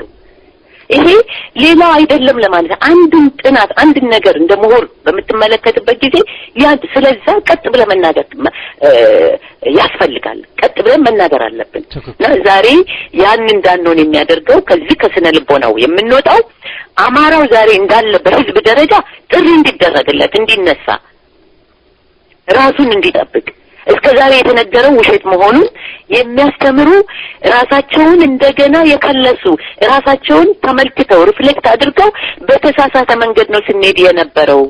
የአማራ ህዝብ በእግዚአብሔር ነው። ይሄ እስላምና አሁንም አማራው ነው ቶሎ ብሎ ቸኩሎ ስለ ክርስትና ካወራን እስላሞቹስ ይላል። ይሄ ከኢንሴኪዩር ነው፣ ከጥንካሬ የመጣ ፍቅር አይደለም፣ ከፍርሃት የመጣ ነው። እና ቤተ እግዚአብሔር ቤተ ህዝብ እና ቤተ እግዚአብሔር ቤተ ህዝብ ቤተ መንግስት በሶስቱ ስርዓት የኖረ ነው ለዘመናት። ህዝብ ሳይሳተፍበት ትግል የለምና ቤተ ህዝብ የሚባለው ህዝቡ እንዲነሳ ማድረግ አለብን። ቤተ እግዚአብሔርና ቤተ መንግስት የሚባለው ፖለቲካል ፎርሱ ነው። ፖለቲካል ፎርሱ ፖለቲካል ኤሊት ይኖሩታል።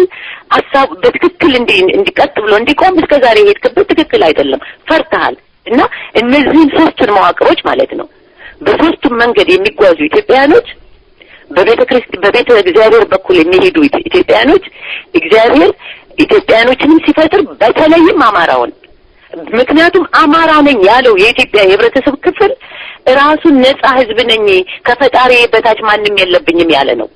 ይሄን እንዲልና ይሄንን ደግሞ እለት በእለት እንዲኖረው እንጂ ዛሬ መጤ ለሆኑ ሃይማኖቶችና ለባዕዳን እንትን መገዛት የለበትም። ይሄን እንዲያደርግ ማድረግ ቤተ መንግስት የሚባለው ፖለቲካል ፎርስ ማለት ነው። መንግስትን ማዋቀር ቅድም ብያለሁኝ። መንፈሳዊና ማህበራዊ ጀግና በመሆኑ በእነዚህ ሶስቱ ብቻ እንኳን ምክንያት ህግን ያውቃል፣ ማንዴት መስጠትን ያውቃል፣ ስርዓት መመስረትን ያውቃል። እና ለነ ሙሴም ያስተማረ ኢትዮጵያኖች ነን እና ማድረግ እንችላለን። ይሄን የስነ ልቦና ለመመለስ ሌላ ምንም ነገር የለውም። አንደኛ ምናልባት እንደገና መለስበታለሁ። አሁን ያለንበት የችግር እንትን የስነ ልቦና ቀውሳችን ማኒፌስቴሽን ሲምፕተም አንዱ ማውራታችን ነው እና ያም ቅድም እንዳልኩት ኦራል ካልቸር አለን፣ ወሬ እንችላለን። የሰለጠነ ህዝብ ነው። ቋንቋችን እንዲበለጥ ያደረገ ነው። አርቲኩሌት ማድረግ ይችላል። መንገድ ላይ ያለ ባላገር ኢትዮጵያ ውስጥ በደንብ አድርጎ ስለ ሃይማኖቱ፣ ስለ ኑሮ፣ ስለ መንግስቱ መናገር የሚችል ህዝብ ነው። ኦራሊቲ ለልጆቹ ታሪክ ሲያስተላልፍ የኖረው በዛ መልክ ነው። ያ ዋጋ ያ ዕውቀት ግን አሁን እኛን ካለንበት አሮንቃ ውስጥ የሚከተን እንጂ የሚያወጣን አይደለም። ስለዚህ ቶትና ምን ያስተሳሰብና የተግባር ያልኩት ላይ እዛ ላይ መደረግ ያለባቸው ነገሮች አሉ። ከዚህ ሁኔታ ወጥቶ ስነ ልቦናው የሚድነው ኢኮሊ በአክሽን አንዳንድ ነገር በሚያይበት ጊዜ ነው እና ተያይዘው የሚሄዱ ነገር ናቸው። ዛሬ ነፃ ሆኜ በአእምሮዬ ተነጎዳ በአክሽን አይደለም። ስነ ልቦናዊ ኢትዮጵያዊ ስነ ልቦናዊ አማራነቴን ካወቅኩ ማንነቴን ካወቅኩ የምርጫ ጥያቄ ነው። ኢትናት የፕሮሰስ ጥያቄ።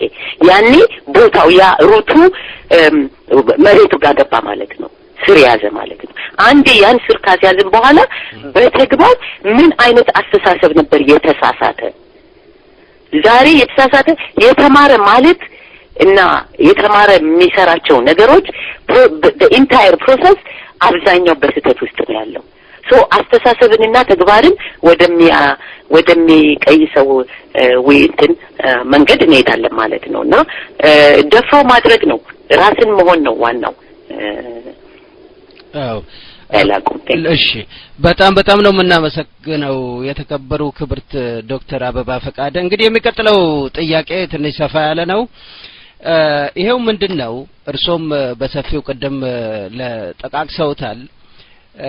የትግራይን ጎሰኞች አንድ ወጥ ስነ ልቦና እንዲኖራቸው ያበቃቸው ምክንያት ምን ይመስሎታል? አንዳንድ የቀድሞ የወያኔ ድርጅት አባሎችንም ጨምሮ በርካታ ሰዎች ወያኔ በሻቢያ ኢትዮጵያን ለማፍረስ የተቋቋመ ድርጅት ነው ብለው ያምናሉ።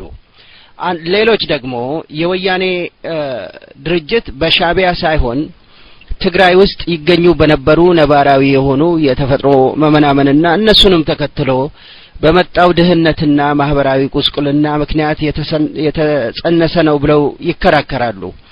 እነዚህም ተጨባጭ ሁኔታዎች ናቸው የሚሏቸው ለአክራሪ የትግራይ ብሔረተኝነት መፈጠር ምክንያት ሆኗል ይላሉ።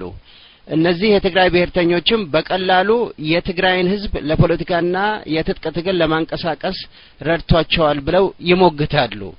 የትግራይ ብሔርተኝነት ከውጭ በሻቢያ ተፈብርኮ የመጣ ችግር ሳይሆን በትግራይ ህዝብ መሃል ጥልቅ መሰረት ያለው የዘመናት ብሶትና ጥላቻ የተወለደ አድርገው ይከራከራሉ። እንደ ዶክተር መሳይ ከበደ የመሳሰሉት ደግሞ የኢትዮጵያ ምሁራን ደግሞ የትግራይ ልሂቃን this Tigrayans elites በአጼው በቀዳማዊ ኃይለ ሥላሴም ዘመንም ሆነ በደርግ ዘመን ከስልጣን በመገለላቸው ምክንያት በደርግ ስርዓት ላይ ሊያምጹ ቻሉ ብለው ጽፈዋል። እንግዲህ በየቦታው እንደምናየው እነዚህን የተዛቡ አስተሳሰቦች እርሶ ይጋሯቸዋል ወይንስ ምክንያቱ ሌላ ነው ይላሉ? እስቲ ይህንን ቢያብራሩልንና ቢያስረዱን። ከዚሁ ጋር አያይዘው ደግሞ የወያኔስ አካሄድ ኢትዮጵያን ወዴት እየወሰዳት ነው? አንዳንድ ምሁራን በርካታ የትግራይ ተወላጆች የሚጋሩት እኛ የገናና የአክሱማይት መንግስት ታሪክ ባለቤት ነን የሚለው አመለካከት ለአክራሪና ጸረ ኢትዮጵያ ለሆነው ዛሬ ለምናየው የትግራይ ጎሳ ብሔርተኝነት አስተዋጽኦ አድርጓል ብለው ያምናሉ። እርሶ ከሞያው አንፃር ይህንን እንዴት ይመለከቱታል? አመሰግናለሁ። ረዘም ያለ ጥያቄ ነው ግን ሁሉንም ያካትታል በሚል ነው። አመሰግናለሁ። ዶክተር ይቀጥሉ። እሺ እግዚአብሔር ይስጥልኝ። ለጥያቄው ሰፋ ያለ ጥያቄ ነው እንዳልከው ወንድሜ፣ አጠር ባለ መንገድ ለመመለስ እሞክራለሁኝ። ማንኛቸውም ህብረተሰብ የራሱ የሆኑ ቅድም እንዳልኩት በጎሳም በክላንም በምንም በተለያየ መንገድ ይደራጅ የራሱ የሆኑ ባህሪያት አሉት። ምናልባት የቤተሰብን ምሳሌ በውስጥ ይሻላል። አንድ ቤተሰብ ውስጥ 10 ልጆች 12 ልጆች ያሏቸው ቤተሰብ ውስጥ የተለያየ ባህሪ ኢንዲቪጁዋል ባህሪ ይኖረናል። ኮመን እንደ ቤተሰብ የዛ ቤት ልጆች ይባላሉ። የዛ ቤተሰብ ልጆች ወላጆች ልጆች ናቸው። አንድ ቤት ነው፣ አንድ ቤተሰብ ነው። ሆኖም ግን አንዱ ነጭናጫ ነው፣ አንዱ አልቃሻ ነው፣ አንዱ ሳቂተኛ ነው፣ አንዱ ኢምፓክት በተለይ በኢትዮጵያና በአማራው ባህል ኢንዲቪጁዋል እንትን ስለሚከበር ባይኖረው እንኳን የተለየ ነገር ቤተሰብ ይሰጠዋል። እሱ በቃ አይወድም ይሄን መብላት፣ እሷ ይሄን አታደርግም፣ እሱ እነዚህ ኢንዲቪጁዋል ባህሪ ናቸው። እና በእነዚህ ባህሪያት አንድ ቤተሰብ ውስጥ 12 ልጆች ቢኖሩ አንድ ሁለት ልጆች ከነዚህ ከተለያዩ ባህሪያት ውስጥ ማል አዳፕቲቭ ባህሪ ሊኖራቸው ይችላል። እና መፈራት የሌለበት ይሄ ዘረኛ አንዱም እንግዲህ አስቀድሜ ክሊር ላድርግ ይሄን ለመመለስ በመፈልግበት ጊዜ በዚህ ጊዜ ኢትዮጵያኖች በተለይ አማራው የሚከሰሰውና የአማራው ምሁር ኮምፕሮማይዝ የሚያደርግበት ነጥብ ዘረኛ እንዳልባል ምናምን እንዳልባል ይላልና ይሄ እንግዲህ ራሱን ካልጠረጠረ በስተቀር አማራ ነኝ ይላል ሰው ኢትዮጵያዊ ነኝ ይላል ሰው ይሄንን ማንነቱን ላወቀ ዘረኝነት የሚባል ነገር የለም ማለት ነው። ምንም ችግር መኖር የለበትም። ማስተባበልና ደጋግመን ከዛ ሊያርቀን እንዳይባልብን ለማለት ከመፈለግ የተነሳ ትክክል እውነትን እንዲዛባ እናደርጋለን ወይም ደግሞ መፍትሄ ልናገኝ የምንችልበትን መንገድ እንዳናይ ያደርጋል። ዛሬ እነዚህ በላያችን ላይ ያሉት የትግሬ ብሔረተኞች ወይ አምባገነኖች የጎሳ ዝም ብሎ እነዚህ ኃይሎች ማንነታቸውንና ምንነታቸውን ከየት እንደመጡ በምን አይዲዮሎጂ እንደሚገፉ ይሄንን በደንብ ካላወቅን መፍትሄው ላይ ስህተት ላይ እንወድቃለን። አሁንም ቅድም የኢትዮጵያ ምሁር ደረሰበት የምለው ትራማ ነው። የቲንኪንጉን ዲስኢሉዥን ስላደረጉት ክላሪቲ ስለሚያጣ ያቺ ትንሽም ብትሆን ፍርሃት መነጽር ላይ ትንሽ አቧራ ከቦለላ አንዷ ላይ የምታየውን ነገር በደንብ እንዳታይ ያደርጋል። አሁን የትግሬ እነዚህ ከየት ነው የመጡት? ትግሬዎች ለምን ጠባብ ሆኑ? አንድ መጀመሪያ መቀበል ያለብን ለስራችንና ለእንቅስቃሴ ይረዳ ዘንድ ይሄንን ካወቅን ይሄ ዋና መሰረት ነው። ይሄን ካወቅን በኋላ ይሄንን ይዞ ወደ ስራ የሚተረጉም ክፍል ያስፈልጋል። ለምን ሆኑ ደግሞ ሌላ ደረጃ ነው። ለዚህ ነው ቅድም ከፋፍለን ሃይራርኪና ሲስተማችን የአማራው ማህበረሰብ ባይመታ ክፍል ይኖረዋል። የሚመረምር ክፍል ይኖረዋል፣ የሚያውቅ ክፍል ይኖረዋል፣ ሄዶ በተግባር የሚያውል ለአሁን ጠባብነታቸው ምክንያቱም አማራው እንደራሱ ስለመሰለው ሌሎችም እንደሱ የሚያስቡ መስሎት አብሮ ውለታ ይሉኝታ ወዘተ በሚላቸው ተሳስሮ ኖሯል። ይሄንን ብሽታውን ክሊን አድርጎ አጽድቶ በጣም ኢትዮጵያዊነትን አሳልፈው የሚሰጡ የህብረተሰብ ክፍል ይሄ እንግዲህ 99 ሰዎች ካሉ 99 ከሆኑ በቂ ነው ጀነራላይዝ አድርጎ ለመናገር። ኦኬ እና ይሄንን ከተቀበለ አንደኛው ደረጃ ይሄን የተቀበለው በዚህ በተቀበለው ደረጃ ወደ ተግባር ይሄድ። እዚህ ላይ ሁሉም ሰው ሊዳክርበት አይገባል። ከዛ መለስ ብሎ ግን አሁን አንተ ላልከው ጥያቄ ላነሳው ጥያቄ ምክንያቱም ምሁራን ግልጽ ካልሆኑ ለህብረተሰቡ በሐሳብ ደረጃ በአመለካከት ለምሳሌ አንድ ትዕዛዝ ብናስተላልፍ ዛሬ በከተማ ውስጥ የትግሬ ወያኔ ሱቆች ውስጥ አንድ ዕቃ እንዳትገዙ ብለን ብናስተላልፍ ያ መዋቅርና ያ ሃይራርኪ ካለ ትዕዛዙን ይቀበላል። ለምን? የሚያጠናና የሚመረምር ክፍል ነበረዋ። እነዛ ያወጠኑና የመረመሩ ሰዎች እንደማይጎዳ ስላወቁ በስራ ላይ ለተሰማራው ክፍል ያስተላልፋሉ ማለት ነው። ለዚህም ነው ከችግራችን ልንወጣ ያልቻልነው ብዬ ቀደም ሲል የጠቀስኩት። ስለዚህ ትግሬ ለምንድን ነው ዛሬ በኢትዮጵያ ላይ አመጽ ያነሳው? ሻዕቢያ አዋቅሯቸው ነው? ትግሬ ማነው የተፈጥሮ ህግ ምናምን የሚለውን እኔ ብዙም አልሄድበትም። ለምንድን ነው የማልሄድበት? እነዚህ ሰከንደሪና ትሪሸሪና በሁለተኛ በሶስተኛ በአራተኛ ደረጃ የሚታዩ ናቸው። እንዲያ ነው ድም ያስቀመጥኩት ነገር አለ። ይሄን ማወቅ አለ። አማራነት ምን እንደሆነ እጹብ ድንቅ የሆነ ነገር እንደሆነ ኢትዮጵያ እጹብ ድንቅ የሆነች ነገር መሆኗን ካላወቀ በውስጧ ያለውን ነገር ካላወቀ ዓለምና ሌላ ይፈልጋታል ብሎ እንኳን እንትን አይልም። እኔ ብዙዎች ምንድነንና እኛ ምን አለንና ነው የሚለው። የትላንትና ምሁር በቀደም ከአንድ ወዳጄ ጋር አወራ ነበር። የትላንትና ኢትዮጵያን ኮሌጅ ውስጥ የነበሩ ሃይ ስኩል ውስጥ ምንም እውቀት ሳይኖረን ጤፍ እኮ ዝም ብሎ ነው የኛ ምግብ እኮ ከንቱ ነው የምንለው። እኛ ምን ከንቱ ነው የምንለው። እና ይሄም ወደዚህ ልመለስና ወደ ትግሬ ለምን ሻዕቢያ ነው ምናምን የሚለው ትልቁን ነገር መመልከት አለብን። ኢትዮጵያ ትልቅ በመሆኗ ትልቅ ጠላቶች አሏት።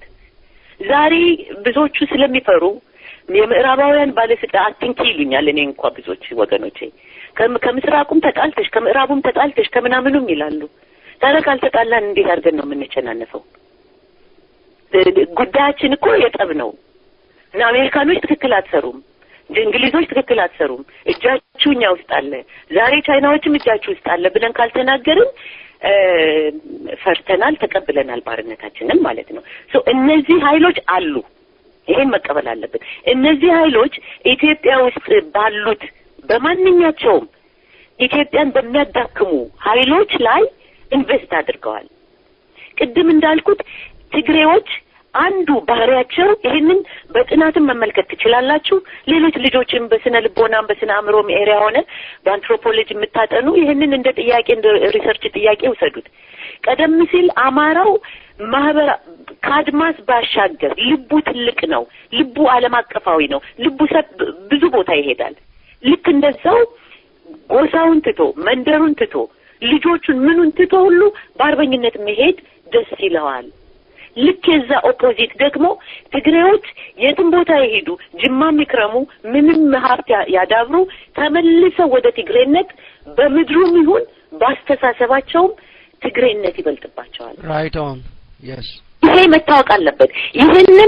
ይሄ ቅድም እንዳልኩት ምንም መጥፎነት እኮ የለውም። በቃ ባህሪያቸውን አውቀን 12 ልጆች ቤት ውስጥ ቢኖሩ አንዱ ነጭናጫ ነው ብለን ካወቅን በቃ ጸባዩ ነው።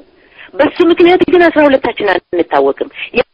ያልሆነ ጸባይም ይሄ በትክክል እንደውም ኢትዮጵያ ዘረኝነትም አይደለም። ሌሎች ብዙ ቢዩቲፉል ኳሊቲዎች አሏቸው።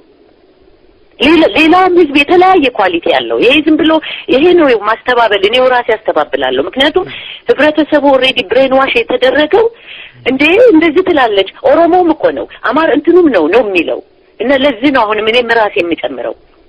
ስለዚህ ልዩ የሆኑ ነገሮች አሉን። ወደ ንግድ የሚሰማራ ህዝብ አለ፣ ወደ ራሱ ክሊክሽ የሆነ ህዝብ አለ።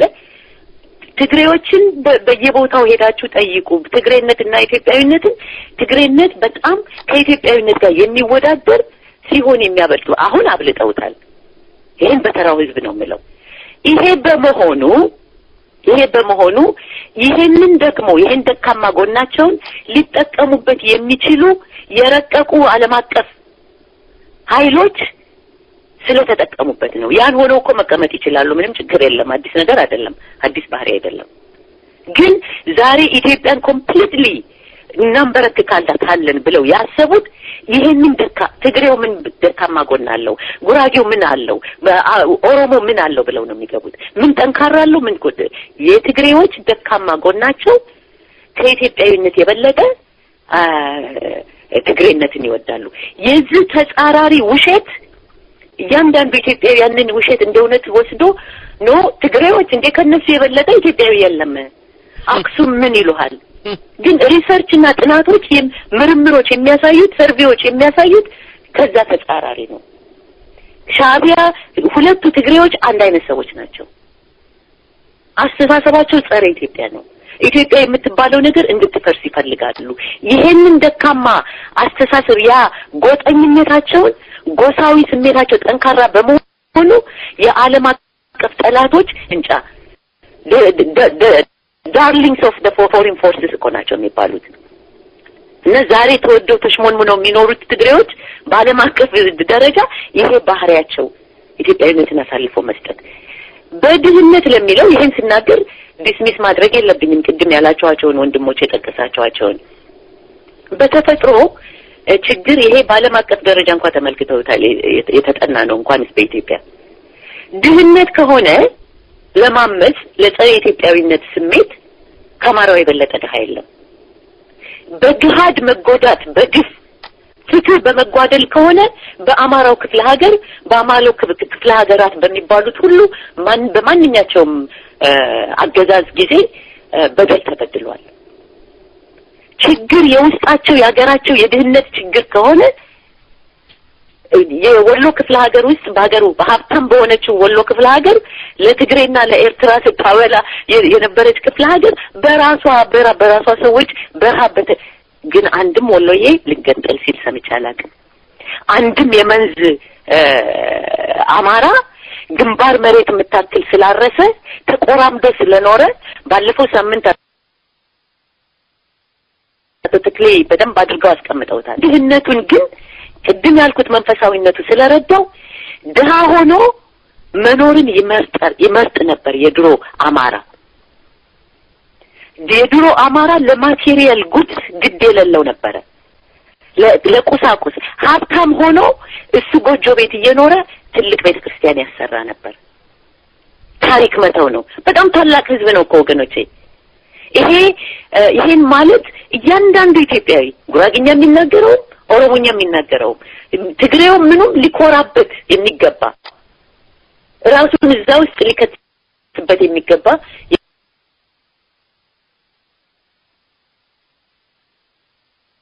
በትግሬው ላይ ያ ፔቲ ብትመለከቱ ብዙዎች እንታገላለን ብለው በኢትዮጵያዊነት እንሳተፋለን እንኳን ከሚሉ ትግሬዎች የምትሰሙት ኮንዲሽናል ነው። እስካልተናገራችሁን ትግሬን እንትን በሉ ሁሉን እንዳትነኩ እና በማባበልና በጣም እና ለዚህ ነው ሌላ ኳሊቲ ያላቸው የምላቸው በጣም ደፋሮች ናቸው። ደሃብተገት ይሄንን ለማሰኘት ይሄንን ድፍረት ለዚህ ነው ያ ይሉኝታ የሚባለው መልካሙ ባህሪው እንዲጎዳ አደረገው። ምክንያቱም አሁን ያንን ከማያውቅ ህዝብ ጋራ ነው ዲል የሚያደርገው። ወለታ አበልጅ ነኝ እንዲያድርጎልኛል አብረን በልተናል አብረን ጠጥተናል እያለ ነው አማራው ራሱን አሳልፎ የሰጠውና ወደዚህ ወደ አመጣው ነጥብ ስመለስ አሁንም ከዚህ ከደካማ መንፈስ የሚመጡ ናቸው ብዙዎቹ ኢትዮጵያውያን ምሁራን። እኔ ባክብሮትና በትትና ነው ይሄን ቻሌንጅ የማወረወረው። በምንም ቦታ መረጃ የላቸውም። በአለም ላይ ብዙ በኢትዮጵያ ውስጥ ብዙ ደሃዎች አሉ፣ ግን ጸረ ኢትዮጵያ እንደሆነ አላሉ። ትግሬዎች ደሃ ስለሆኑ አይደለም። ስታቲስቲክስ እንደውም የሚያሳየው በኃይለ ሥላሴ ጊዜም ሆነ በደርግም ጊዜ ሆነ ያሁኑን እንኳን እናወራም የለንም ጊዜ የምንለው ነገር የለም። አፐር ሃንዱን የኢትዮጵያን ሀብት የኢትዮጵያን ስልጣን የተጠቀሙ ግን ነጭናጮች ናቸው። ዴር ፔቲ ያ ነጭናጫ ያ አንታይ ሰልፍ አንታይ ዘ ቢገር ፒክቸር የሆነው ፐርሰናሊቲያቸው እንዲዳብር ተደረገ፣ እንዲጎለምስ ተደረገ። እነሱም እውነቱ ውሸቱ እውነት ሆነላቸው። እነሱም አመኑት እኮ ብዙዎች የትግሬ ሰዎች አመኑ። አማራ ጠላትህ ነው፣ አማራ እንዲህ አድርጎሃል፣ አንተ ትግሬ ዜጋ ትግራዊ ነው የሚባሉት ዛሬ በዜግነት ሌላ ናቸው። በድህነት የሚለው ያሁንም ቢሆን አማራው በተለይ የአማራ ምሁር አረፍተ ነገሩን ሲጨርስ ስለ አማራው ተናግሮ ትንሽ ትግሬዎችም አሉ እናቱን ትናሉ ጥሩ ሰዎች ካላለ የሚከሰስ ነው የሚመስለው። ያ ከፍርሃቱ የመጣ ነው። ፍርሃቱ ደግሞ በሌላ ዝም ብሎ ዘራፍ ምናምን በሚለው በፔቲ እንትን አይደለም ማወራው በማንነቱ ላይ ጀግና የነበረው ኤክስፕሬሲቭ የነበረው የእውነትን ተናግሮ በመሸበት ማደር የሚለው አማራነት ስለተነቀለ ነው እንጂ በድህነታቸው አይደለም። ዶክተር መሳይም ሆነ ሌሎችም ሁሉ ጊዜ ሲሉ ተሰማለሁ። እንደውም ስጠይቃቸው እኔ ይሄ እንዴት ነው ከምን ተነስተህ ነው ይሄን ማለት ይሄን የምትለው ትግሬዎች ለምን አለበለዛማ ኢንሄረንትሊ ችግር አላቸው ማለት ነው ይላል። አዎ ኢንሄረንትሊ ችግር አላቸው። እኔ ይሄን ችግር አላቸው የሚለው ኮንፊደንስ ስላለኝ ነው። ህዝብ ትላንትና ኢትዮጵያዊነትን የካዱ ትግሬዎች ነገ ተነጎዳ ወያኔን የማይክዱበት ምንም ምክንያት የለም። ትግሬነትን የማይክዱበት ምንም ምክንያት የለም። ባህሪውን አንደርስታንድ ማድረግ በዛ ባህሪ ይሰራል እንጂ ከነሱ ጋር አብረን አንጠፋም። ተሳስታቸዋል፣ ፔቲ ናችሁ።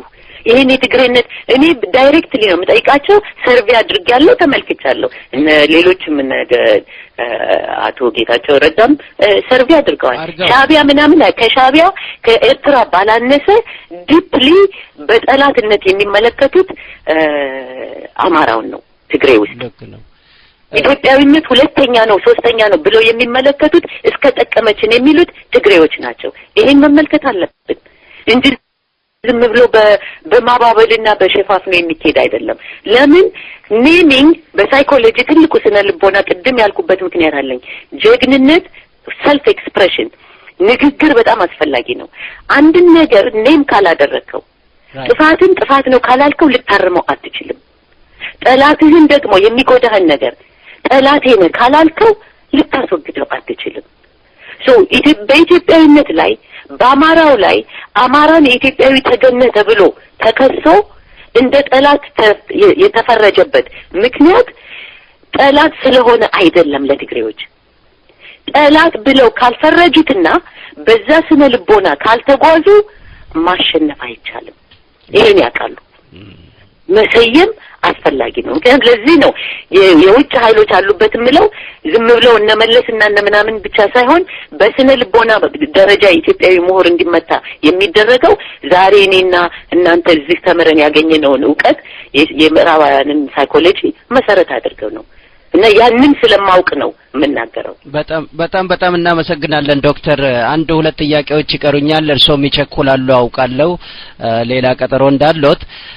ከዛ በፊት ግን ማን ነው አንዳንዶች አሁን ለምሳሌ እምነት _2 መጀመሪያ ቶፕ ዩኒቨርሲቲ ውስጥ ግራጁዌት አደረግኩ ነው የሚሉት። እርሶ ዋና ቁም ነገሩ ምንድነው? የማዝነው ቶፕ ዩኒቨርሲቲ ስፔል እንኳን ማድረግ ፈረንጀኛውን እንኳን እንዴት እንደሚጻፍ ያላስተማሩት በመሆኑ አዝናለሁ።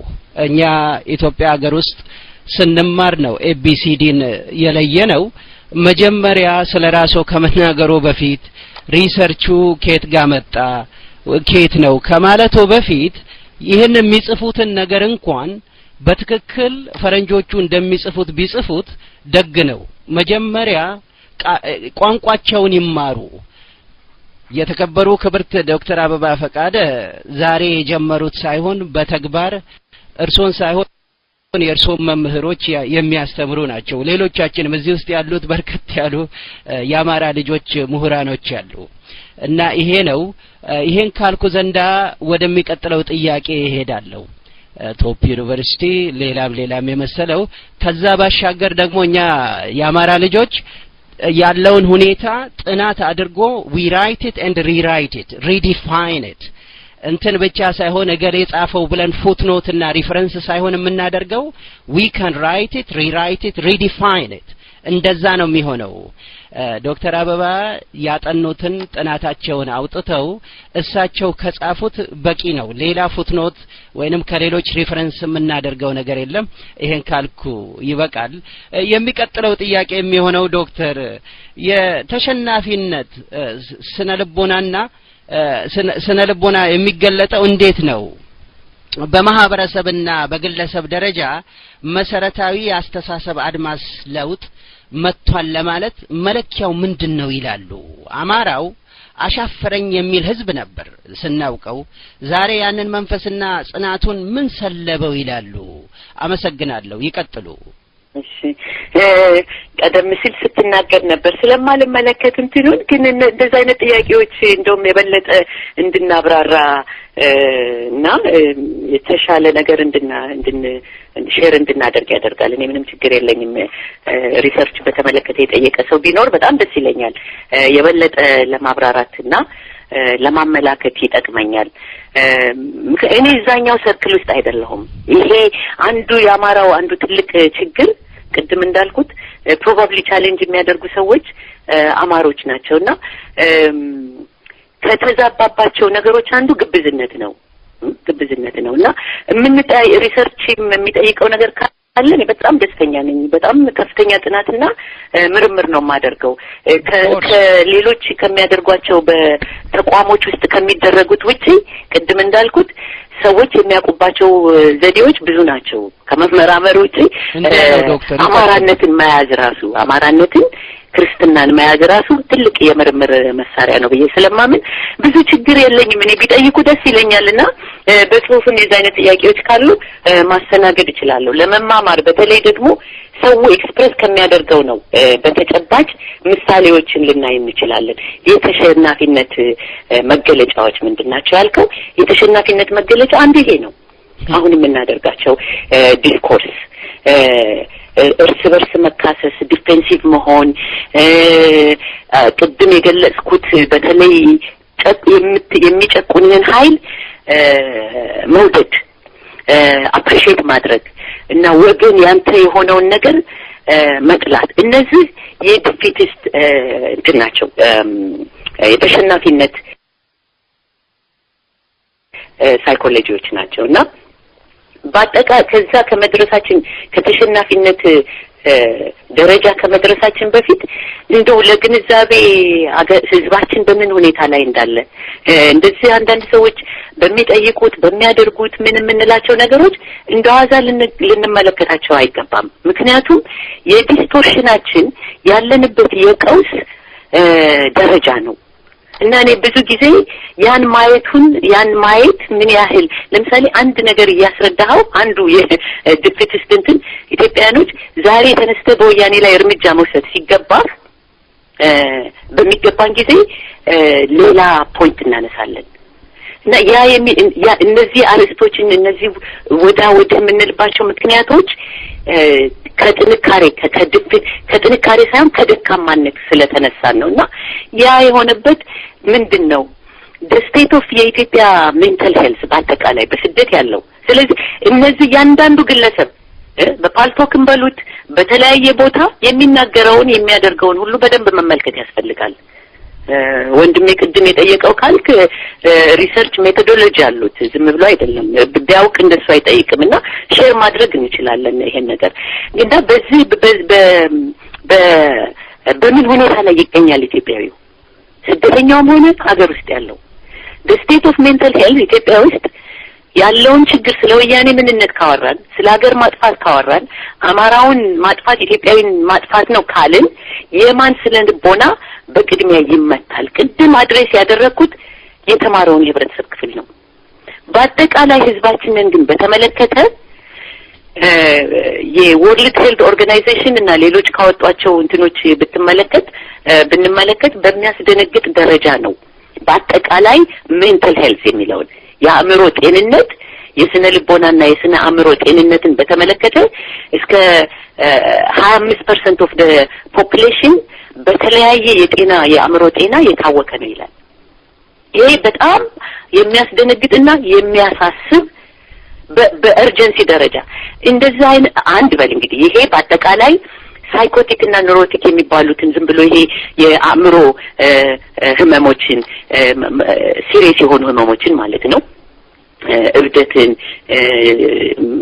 ዲፕሬሽንን እንዲህ የመሳሰሉ ከነዚህ ውጭ ደግሞ እንደ ፐርሰናሊቲ ዲስኦርደርስ ተብለው የሚጠቃለሉ ደግሞ የእንትኖች አሉ ችግሮች አሉ እነዚህ ችግሮች ባናኗራችን ካስተዳደግ ካኗኗር አሁን ያለንበት ኢንቫይሮንመንት እና አስተዳደግ እነዚህ በሙሉ ኮምባይንድ ሆነው አሁን ካለው ሲስተማቲክ ኦፕሬሽን ጋራ ኮምባይንድ ሆነው ከፍተኛ ቁጥር ጨምርበት ማለት ነው ከ25% ያ የታመመ ሳይካቲክ ወይም ኒውሮቲክ ዲስኦርደር ያላቸው ናቸው ከዛ በላይ ደግሞ በፐርሰናሊቲ ዲስኦርደር ዙሪያ ፋንክሽናል ህዝብ ነው ይሰራል ይበላል ይጠጣል ይንቀሳቀሳል ግን በጸባይ ደረጃ እነዚህ ዲስኦርደሮች ከራሱም ጋር ሆነ ከማህበረሰቡ ጋር ውጤታማ የሆነ ስራ እንዳይሰራ የሚያውቁት ናቸው ማለት ነው ምን ለማለት ነው በዛ ላይ እንደገና ተጨማሪ ማልኖርሽት የሆነው ኢትዮጵያዊ በአሁኑ ጊዜ የአማራው ክልል የሶማሌ ክልል ወዘተ የሚሏቸውን ቦታዎች እነሱ በሚሉት ቋንቋ ብትመለከቱ የረሃቡና የድህነቱ ይህ ነው የማይባል ነው የረሃብ አንድ ህፃን ልጅ በሚያድግበት ጊዜ የሚያስፈልጉትን ፕሮቲን የሚያስፈልጉትን ነገር ካልወሰደ እያደገ በሚሄድበት ጊዜ የማሰብ ችሎታው ትልልቆቹም ሰዎች በስትረስና ይሄኛን ማለት ነው በስትረስ በስደት በድህነቱ በውዥንብር ካምፔኑ በስነ ልቦና ምቱ አብዛኛው ኢትዮጵያዊ አንፎርቹኔትሊ ይሄ መታወቅ ስላለበትና እንዲነሳ ስለምፈልግ ነው ከፍተኛ ቀውስ ውስጥ ነው ያለው በዚህ ቀውስ ውስጥ ስላለ ነው የተሸናፊነት መንፈስ ያለው የሚያድኑት ካለበት ችግር የሚያወጣው ያ የጨቆነውና የሚጎዳው ኃይል አድርጎ የሚመለከተው ይሄን እንግዲህ ማያዝ ያለብን ይመስለኛል አማርኛውን እንብዬ ካልሆነ የሚጨቆነው ለዚህ ችግር የዳረገው ኃይል የሚያድነው ይመስለዋል ይህ የብልሽታው አይነት ነው ይህ የውዥንብሩ አይነት ነው እና ይሄንን እኔ ቅድም መግቢያ ላይ እንደተናገርኩት ለተማሪዎችና ወደፊት ደግሞ ምርምር እናደርጋለን ለሚሉ ሰዎች የሚሰጠው ስቴትመንት ነው ይሄ በሰው ልጆች ላይ በአጠቃላይ ያለ ባህሪ ነው በእኛ ላይ ደግሞ በሰፊው የሚያስፈልጉት ፋክተሮች ስላሉ ይሄ ሆኗል ድፍት ተሸናፊነት ስላለው ነው ከሀገርህ ከመሬትህ ተነቅለህ ሌላ ሀገር ሄደህ አረብ ሀገር ሄደህ ተሰደህ በምትኖርበት ጊዜ የአረብ ሀገር ያሉ ሰዎች አገር ውስጥ ፓራዳይዝ የሚባል ቦታ መስርተው እነሱ በድሎት ይኖራሉ ለምንድነው አንተ አጠገብ መሬቴ ነው አርሼ እበላለሁ የማትለው? ለምንድነው የተማረው ኢትዮጵያዊ አዲስ አበባ ውስጥ ያለው ለምንድነው ቅኝ እየተገዛን ነው? ለምን እኛ ልጆች ይራባሉ? ለምን ቆሻሻ መጣያ እየለቀሙ ይበላሉ? ምንድነው የሚካሄደው ብሎ ለምን አይጠይቅም? የተሸናፊነት ሐሳብ የተሸናፊነት መንፈስ ስለወረሰው ነው። ይሄንን የሚገልጥለት ሰው ያስፈልጋል። ይሄንን የሚገልጥለት አመለካከት ያስፈልጋል። ይሄንን የሚገልጥለት የማህበራዊ እንቅስቃሴ ያስፈልጋል። ስለዚህ በደረሰበት ችግር ምክንያት የተማረውም ያልተማረው ሁሉም በተሸናፊነት መንፈስ ላይ ስላለ የጎዳው ኃይል አሜሪካኖችን ብዙ ሰዎች ሰልፍ ይወጣሉ። ብዙ ጊዜ ሰልፍ እንወጣለን። አግባብ አለው። መሰለፍ ያለንበት የሚያስፈልግበት ጊዜ አለ።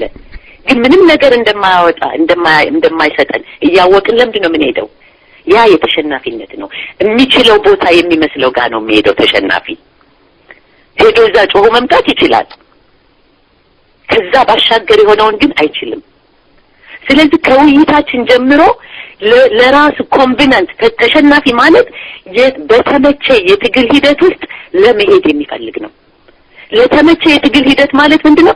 የማይገቡ መባል የሌለባቸውን አሁን እንደማደርገው ማለት ነው ሪስክ መውሰድ እርግጥ ነው አንድ ነገር መደረግ አለበት እና የተሸናፊነትን መንፈስ የምንመታው ጥቂቶች ናቸው። ያንን ለማድረግ ጥቂት የሆኑት ኢትዮጵያውያን ጥቂት አማሮች ጠላታችን ማን ነው? እኛ ማንን? ምን ነበርን? ምን ማድረግ አለብን ብለው ጥቂት አማሮች። እኔ በጣም ጥቂት ስል በጣም በሚገርማችሁ ቁጥር ነው። እነዚህ ተማምለው ቆርጠው በጀግንነት ያንን ሶስቱን እንኳን ያነሳኋቸውን የኢትዮጵያ የአማራ ስነ ልቦና መሰረት የሆኑትን ርዕዮተ ዓለማቸውን ይዘው ከተነሱ ይሄንን ግን አማራው ያምናል ወይ? ስለራሱ አያምንም። የተሸናፊነት መንፈስ በጣም አለ። የተሸናፊነት መንፈስ ነው ትላንትና የገዙህ ትላንትና ያረዱ። ይሄ ደግሞ ለትግሬው አይደለም፣ ለጉራጌው አይደለም፣ ለወይም ደግሞ ኦሮሞ ነኝ ኦኤልኤፍ ነኝ ለሚለው አይደለም፣ አማራ ነኝ ለሚለው ትግሬ አማራ ነህ ብሎ አንገላታኝ፣ ትግሬ አማራ ነህ ብሎ ከመንደሬ አፈናቀለኝ፣ ትግሬ አማራ ነህ ብሎ ሀብቴን ምኔን ዘረፈ፣ ልጆቼን ምኔን ማንነቴን ጎዳኝ የሚለው ራሱ ትግሬን ደፍሮ መናገር መጀመር አለበት።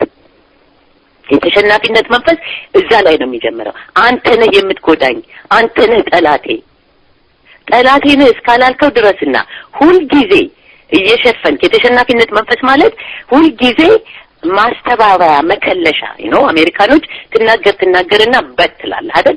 ከዛ ግን ካልከው በፊት ያለው በሙሉ ዜሮ ነው ማለት ነው።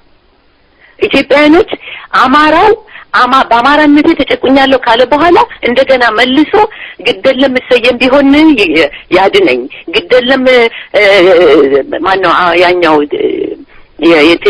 አርናዎች ቅብጥጥር ሰው የምትሏቸው በሙሉ እነዚህ ያድኑን ካለ ትልቅ ችግር አለበት ማለት ነው። ያ የተሸናፊነት መንፈስ ነው። የተሸናፊነት መንፈስ ሁልጊዜ የሚያድነውን ሰው ይጠላል፣ የሚጎዳውን ሰው ይወዳል። ይህ የሳይኮሎጂ ኦፍ ኦፕሬሽን ነው። የጭቆና ስነ ልቦና ነው። የጭቆና ስነ ልቦና ሁለት ነገሮችን ይወስዳል። ተጎጂውና ጉዳት ፈጻሚ በባዶ አይሆንም። ጉዳት ፈጻሚውና ተጎጂው ጉዳት ፈጻሚው ጉዳቱን የስነ ልቦናውን ጉዳት ሲያደርስ ጉዳት የተፈጸመበት ኃይል የጎዳውን ይወደዋል፣ ራሱን ይጠላል፣ ሊያድነው የሚፈልገውን ሁሉ ይጠላል። የመጀመሪያው የአማራው የተሸናፊነቱን መንፈስ ለማስወገድ ራሱን ለማዳን ከፈለገ ከወያኔም ከሌሎችም ከምዕራባውያኖቹ ኤክስተርናል ከሆኑት ፎርሶች ኃይሎች በቅድሚያ በራሱ ውስጥ ያለውን ይመልከት። የመጀመሪያው ጠላቱ ራሱ ነው እና ራሱን ለመመልከት ደግሞ ብዙም የሚያስቸግር አይደለም። አሁን እንዳልኩት ጥቂት አማሮች ጥቂት ምሁራን ተመካክረው በስነ ስርዓት ሊያወጡት ሊደፍሩ ያስፈልግ የሚወገደው ፌስ ስታደርገው ነው። በስነ ልቦና ብዙዎች ነገሮች የሚታከሙት ኑራቲክ የሚባሉ ዲስኦርደሮች የምትታከመው ፌስ በማድረግ ነው። ተራራ ላይ መውጣት ፈራለሁ ለሚል በሽተኛ አይ ቤት ቁጭ ብለህ ተራራ ብዙ አይጎዳህም እያልክ ብትነግረው አናሊሲስ ብትሰጠው አይድንም። ግን ተራራው ላይ ይዘው ከሄድክ ግን የመዳን ቻንሱ ወርቅ ነው። ዶክተር የተከበሩ ክብርት ዶክተር አበባ ፈቃደ በጣም አመሰግናለሁ። ጥቂት ደቂቃዎች ይቀሩናል። የመጨረሻ ጥያቄን እንግዲህ አቀርባለሁ። በጣም ነው የምናመሰግነው። ምንም ችግር አይደለም። ኢንፋክት መቀጠል ትችላለህ። ከሌሎችም ጥያቄ ካለ ያልተነኩ ነገሮችን ሊያስነካኝ ይችላል ብዬ ስለማስብ ጊዜ መስጠት እችላለሁ። መልካም ነው። በጣም እናመሰግናለን የተከበሩ ክብርት እህታችን። እንግዲህ በኔ በኩል የመጨረሻ ጥያቄ የሚሆነው እርሶም ነካክተውታል፣ በሰፊው እንዲሄዱበትና ድምደማም እንዲሰጡት እንዲቋጩት ነው።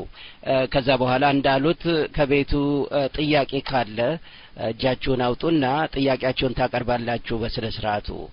የአማራው ምሁር ስነ ልቦና ከተራው ዜጋ በምን ይለያል? ይህን ጥያቄ እንድጠይቅ ያስገደደኝ ጉዳይ አሁን አማራው ከምድረገጽ እንዲጠፋ የተፈረደበት መሆኑ ብቻ ሳይሆን በአደባባይ የዘር ማጥፋት እየተካሄደበት ድፍን ዓለም እየተመለከተው ሳለ የአማራው ምሁር ዛሬም እንደ ቀድሞው የያዘው በሽታ አለቀው ብሎ ሲመጻደቅ እንጂ የወገኑ ጥቃቱ እንደሆነ ባለመረዳቱ ነው።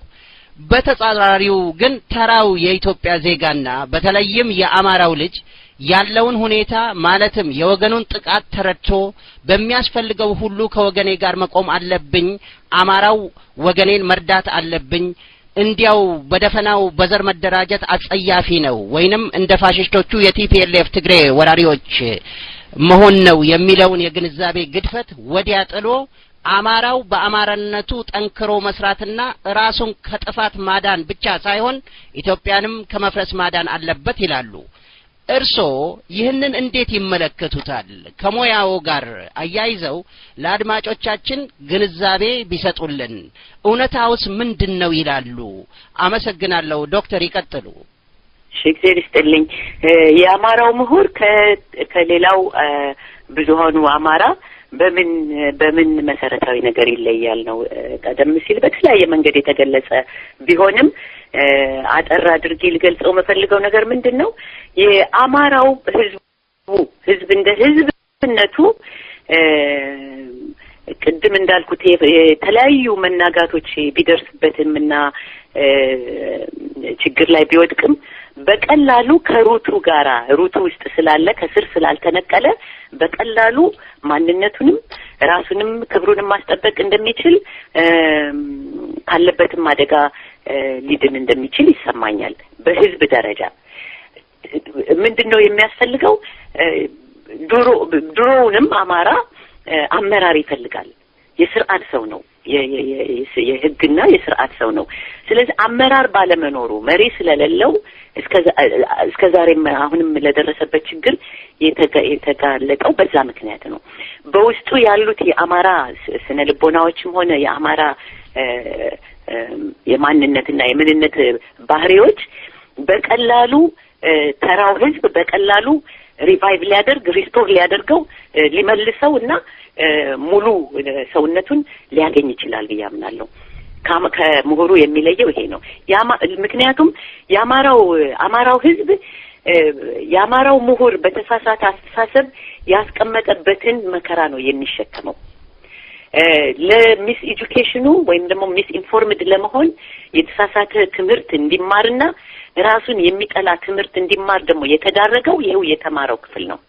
ስለዚህ በሁለቱ መካከል ያለው ከፍተኛ ልዩነት የተማረው ክፍል የስነ ልቦናው ቀውሱ በጣም መሰረታዊ ነው። ከማንነቱ ራሱን በአደባባይ የተማረ ነው፣ ለሀገር ይጠቅማል ወዘተ እንዲህ ብዙ ነገሮች አሉ፣ የሚለብሳቸው ልብሶች አሉ። በውስጡ ግን ራሱንማ ቢሆን ኖሮ የኢትዮጵያ ምሁር የአማራው ምሁር ራሱን ሆኖ ቅድም ላልከው ተሸናፊነት ራሱን አሳልፎ ባይሰጥ ኖሮ በምዕራባውያን አስተሳሰብ ራሱ ባይበከል ኖሮ ከራሱ ህዝብ ጋራ ያለውን ከአማራው ባህል ጋራ ባይናናቅ እና ራሱን ባይነጥል ይህ ሁሉ ችግር አይደርስም ነበር በሀገራችን። ምክንያቱም ህዝብ ነው። ህዝብ የሚመራውና የሚያስተምረው እስካገኘ ድረስ እንኳን ይሄ ስርዓት ኖሮትና ለብዙ ሺህ ዓመት የኖረ ህዝብ ቀርቶ ሌላውም ሁሉ ስርዓት ይይዛል። ስለዚህ የአማራው ምሁር እይታው መደናገር ቅድም እንዳልኩት ስነ ልቦናው ሲመታ የአማራው ምሁር የተመታው የአስተሳሰብ ችሎታው ነው። ያስተሳሰብ ችሎታው ነው። ቅድም እንዳልኩት የተማረ ሰው ተብሎ ውይይት እያደረግ ይሄንን ራሳችሁ መታዘብ ትችላላችሁ። ቅድም እንዳልኩት ለምንድን ነው የተባለውን ትቶ ያልተባለውን ነው የሚመልሰው? አርግ የተባለውን ትቶ ያልተባለውን ነው የሚያደርገው።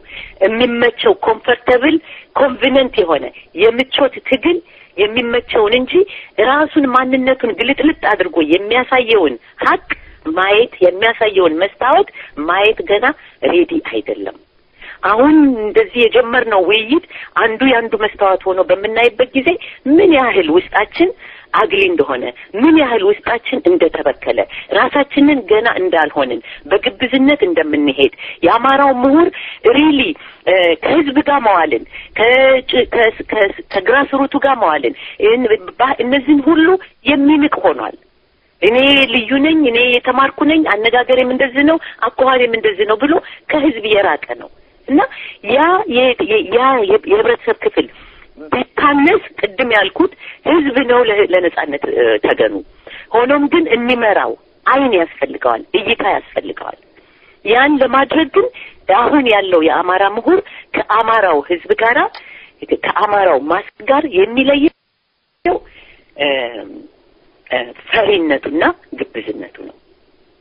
ከፍተኛ ፍርሃትና ግብዝነት አለ። አሁን ይሄን እንግዲህ ጥቅልል ያለ ስቴትመንት ነው። ፈሪ ማለት ምንድነው? ግብዝነት ማለት ምንድነው? እንዴት አድርገው ነው ምሁሩ ግብዝነቱን የሚያሳየው የሚለውን ተማሪዎች እንዲመረምሩ ያስፈልጋል። ሌሎችም የምትጠይቁ ሰዎች ወገንህ ተርቦ ተጠምቶ አንተ ኮርት ስትሄድ አማራ ነኝ ማለት አትችልም። ቢኮዝ አማራ ነው አንዱ ካንዱ ጋራ የኔ ማንነት ባንተ ነው የሚገለጸው። ያኮ ነው ቅድም ያልኩት አብሮነት የሚባለው የኔ ማንነት የሚረጋገጠው ባንተ ነው እና ያንን ማንጸባረቅ አልቻለም እና በግብዝነት ውስጥ ነው ያለው። ሰልፍ ዲስትራክቲቭ ነው፣ ኮንፊደንስ የለውም። አሁንም ኢሮፒያኖችን በማባበል እውነት የሚናገሩ ኢትዮጵያውያኖችን አሁን ለምሳሌ እኔ የምናገራቸውን አምሹር ብዙ ወቀሳዎች አገኛለሁኝ በእንደዚህ አይነት ለምን እንደዛ ያለሽ ከሌን እንትን ያለሽ ከሌን ይሄ ጊዜው አንዱ ትልቁ መሳሪያ የተሸነፍንበት እውነትን በማጣት ስለሆነ እውነትን መያዝ ለድል ያበቃናል። የአማራው ህዝብ ለእውነት ብዙ የራቅ አይደለም። ህዝቡ ችግር የለውም። የአማራው ምሁር ግን ለረጅም ጊዜ ላለፉት 50 ዓመታት ምን በጣም ይቸግረዋል። እኔ ምዕራባውያኖችን ደሴም ዲግሪ ነው ያስኩት፣ ግን የሚቀሙ ነው የሚመስላቸው። ይሄ ዲግሪ እኮ አይረባም ለህዝብህ የማያንጸባርቅ ከሆነ። አንድ የተማረ ሰው የኔ ትልቅነት የሚለካው እኔ መጣሁበት የሚለውን ህዝብ ዞር ብዬ ስመለከተው ነው። በማላይ ነው ልንኮራ፣ በማላይ ነው ማንነታችን የሚገለጸው። ስለዚህ ያንን ማድረግ ያንን ማንነት ከማንነቱ ጋራ የአማራው ምሁር ከማንነቱ ጋራ ከራሱ ጋራ ከፍተኛ ጠብ ከፍተኛ ኮንፍሊክት አለበት።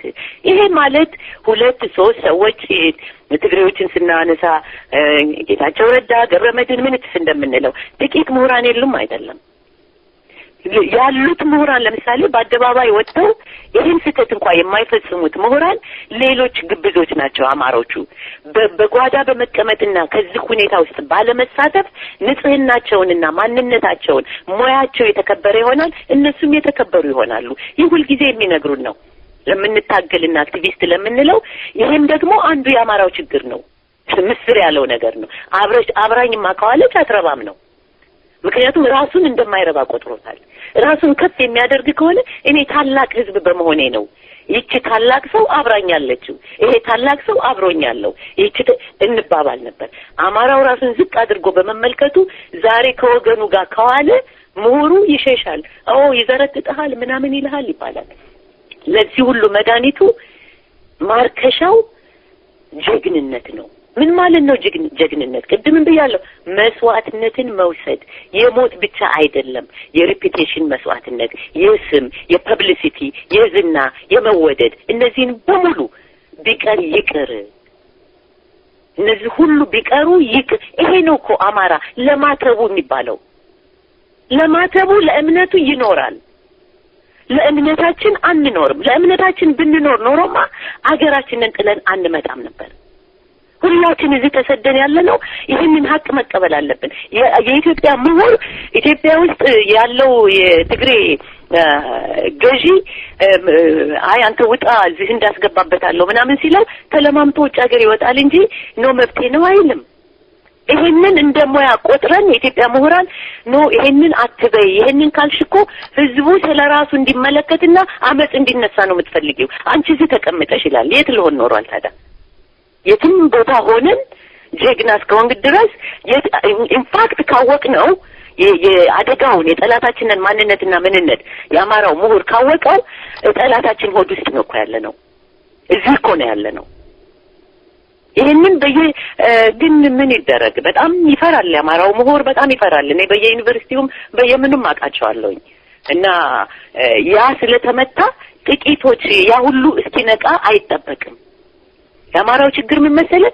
አጠገቡ ያለውን ይዞ መስራት አይፈልግም። ቅድም እንዳልኩት ይሄ ማህበራዊ ሰፊ እንትን ስላለው አጠገቡ ያለውንም አማራ ቆርጦ ይሄ ተው ድግሪ የምን አንቱነት የምን ክብርት የምን ዘመዶቼ እየተራቡ እየተጠሙ መንገድ ላይ እየተወረወሩ እሳት ላይ እየተቃጠሉ እየሰማን ምንም ነገር የማይሰማኝ እኔ የምን ክብርት ነው የምትለኝ ዞር በል ብሎ የሚነሳ እኔ በአማራነቴ ብቻ በኢትዮጵያዊነቴ ብቻ መንፈሳዊ ሰው ስለሆንኩ ከእግዚአብሔር በታች ማንም የለኝ ስለምን ያ ብቻ በቂ መሳሪያ ነው ብሎ የሚነሱ ጥቂት ምሁራን ያስፈልጉናል። ምክንያቱም ፋክቱ ኖሌጁ ያስፈልጋል እና በተለይ በውጭ ሀገር የሚደረገው ያንን የምናደርግ ጥቂት ሰዎች ስንነሳ የተኛው አማራ ሌላውም ይነሳል። ያ የሰው ልጅ ጸባይ ነው።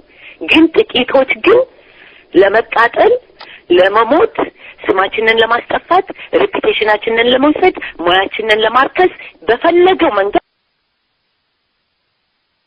ዋጋ እንክፈል። ያለ ዋጋ ያልተሰራበት ነገር ፋይዳ የለውም። እና የኢትዮጵያ ምሁራን ምንም ነገር ሳይነኩ ኖ ፓልቶክ ላይ ከመጣው ይሰድቡኛል አልመጣም፣ ኖ ስብሰባ ላይ ከሄድኩ የማንም እንትን ይለኛል፣ ይሄን ካለ ዋጋ አልከፈለም ማለት እኮ ነው። ኖ ደሞዜን አጣለሁ፣ አይ ስራዬን አጣለሁ፣ አይ ቴነርሺፕ ማአት ኮተት ነው ያለው። ይሄን ሀቅ እንነጋገር፣ ይሄን ሀቅ እንነጋገር እና በውጭ ሀገር በአውሮፓም ሆነ በአሜሪካ የምንኖር በየትም ሀገር የምንኖር ብዙዎቹን የስልጣኔ ምልክትና የምሁር ምልክት አድርገን የምንናገረው ነገር እንደ ምሁር ይሄ ሴንሲብል መሆን ነው፣ ፌር መሆን ነው፣ አምባገነን ምንድነው አክራሪ እንዳንባል ለዘብተኝነታችንን ሚዲዮክር የሆነውን አካሄዳችንን ይሄ መሀል ቤት የያዘውን አካሄድ የሚገፋ ነው። ምሁሩ ይሄን መሀል ቤት የሚያስኬደውን ህዝቡ መሀል ቤት አይደለም በመራው ይሄዳል፣ ባደራጀው መልክ ይሄዳል።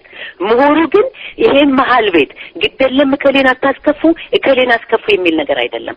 አንድ ነፃ መሆን አለብኝ፣ ነፃ ህዝብ ነኝ፣ ህዝቤ ተበድሏል፣ ይሄንን ደግሞ ባይ ኤኒ ሚንስ አገኛለሁኝ፣ ጠላቴ ለዚህ ደግሞ እከሌና እከሌ ናቸው ብሎ አይደንቲፋይ አድርጎ ምሁሩም አጠቃላይ ህዝቡም ወጣቱም ሴቱም አንድ ላይ ሆኖ ካልተነሳ በስተቀር የኢትዮጵያ ምሁር ነቅቶ ከዚህ ካለበት ግብዝነትና ከካግኒቲቭ እንትን ውዥንብር ነፃ ወጥቶ እንትን እስኪል ድረስ ሀገራችን ታመልጠናለች። ይሄንን ራስን የመናቅ ለአማራው ጥሪ የሚደረገው ለተራው ደግሞ ለተራው ህዝብ አቁም፣ ይሄ አብሮ የሚውለውን አትናቀው። አብሯቸው ስለማይውሉ ነው እኮ እነሰዬ እኮ ጓዳ ተቀምጠውባቸው እነሰዬን እኮ ሰዎች ውሽ ያደርጋሉ እንዲመሯቸው። አብሮ የሚታገለውን ወገንህን ውደድ። ያ የራስህን መውደድ፣ የራስህን ማክበር፣ የራስህን ምንነት ማስመለሻ መንገድ ነውና የአማራው ምሁር በአብዛኛው በፍርሃት ውስጥ በአብዛኛው በሚስ ኤጁኬሽን ውስጥ ምዕራብ ሀገሮች የረቀቁ ናቸው። ዘዴያቸው የረቀቀ ነው። መተን እኔ የተማርኩትን ትምህርት ብቻ ምዕራባውያኖች ያስተማሩኝን ትምህርት ብቻ በሱ ብመራ ዛሬ ይሄን የምናገረውን አልናገርም። ሌሎች ግን ከመስመር ውጭ ሆነው ከመንገድ ወጥተህ የምታነበው የምትመረምራቸው የታፈኑና የተዘጉ ብዙ ዕውቀቶች አሉ፣ ብዙ ዶክመንቶች አሉ። በዚህ በምዕራብ ዓለም ላይ ከተሰደድን አይቀር ይሄ ዝም ብሎ አይዞ ብሎ ዲግሪ ሊሰጥህና ደሞዝ ሊሰጥህ ካባ የሚያለብስን የምዕራብ ሚስ ኤጁኬሽን ብቻ ሳይሆን እሱንም መያዝ መልካም ነው፣ እኔ ችግር አይደለም እና በሚያስፈልገው ደረጃ ይቻላል። ከዛ ባሻገር ግን ሌሎች ምስጢራዊ ዕውቀቶች አሉ። ዓለም ረቂቅ ነች። ግሎባላይዜሽን በጣም በተራቀቀ መንገድ ነው የሚካሄደው። በዚህ ውስጥ ኢትዮጵያን እንዴት ይመለከቷታል? እንደዚህ የሚያስቡ አማራ ምሁራን ራዲካል እንዴት ነው? ቅድም ያልከው ነገር ነው። ሌሎች ትንሽ የጎረቤት ሀገሮቻችን ሶማሌዎች፣ ሌሎች አሏቸው በኩራት የሚናገሩ ምሁራን። እኛ ግን ተድበስብሶ መሄድ፣ ለምዕራቡ አለስልሶ መናገር፣ ከፈረንጆቹ ጋር እንዲህ ማለት ምን እነዚህ በጭራሽ አያስኬዱም። ቢሰሩ ኖሮ ይሰሩ ነበር። አንድ ሁለተኛ ወዳጆቻችን አይደሉም። ወዳጆቻችን የሚሆኑት ያለምንም ጥርጥር እስካሁን በጠላትነት እየሰራችሁ ነው ብለን የነገርናቸው ቀን ነው። ይሄ የማይሰበር ኢትዮጵያዊነት ነው። እንንበርከክለት ይላሉ። ምክንያቱም ይሄንን የምነግራችሁ ይሄ ዛሬ የኛን ስነ ልቦና ስለምንመለከት ነው እንጂ የምዕራባውያን ስነ ልቦና የጨቋኞች በአጠቃላይ ስነ ልቦና ትግሬዎችን ልብ የሰጠናቸው እኛ ነን። በየጊዜው በመናደርገው ዲስከሽን ውስጥ እነሱን ሳንመርቅና ሳናነሳ ካለፍን ወይም አማራውን ታላቅ ህዝብ ነው፣ አማራው የነቃ ነው፣ አማራው ነጻ ህዝብ ነው ስንል ትግሬዎቹስ እንትኖቹስ የሚል ፍራቻ እንገባለን። ኖ that's not the point። ሁሉም ከሆነ ይበል እንደዛም ጥሪ የምናደርገው አማራው በኢትዮጵያዊነቱ የአማራው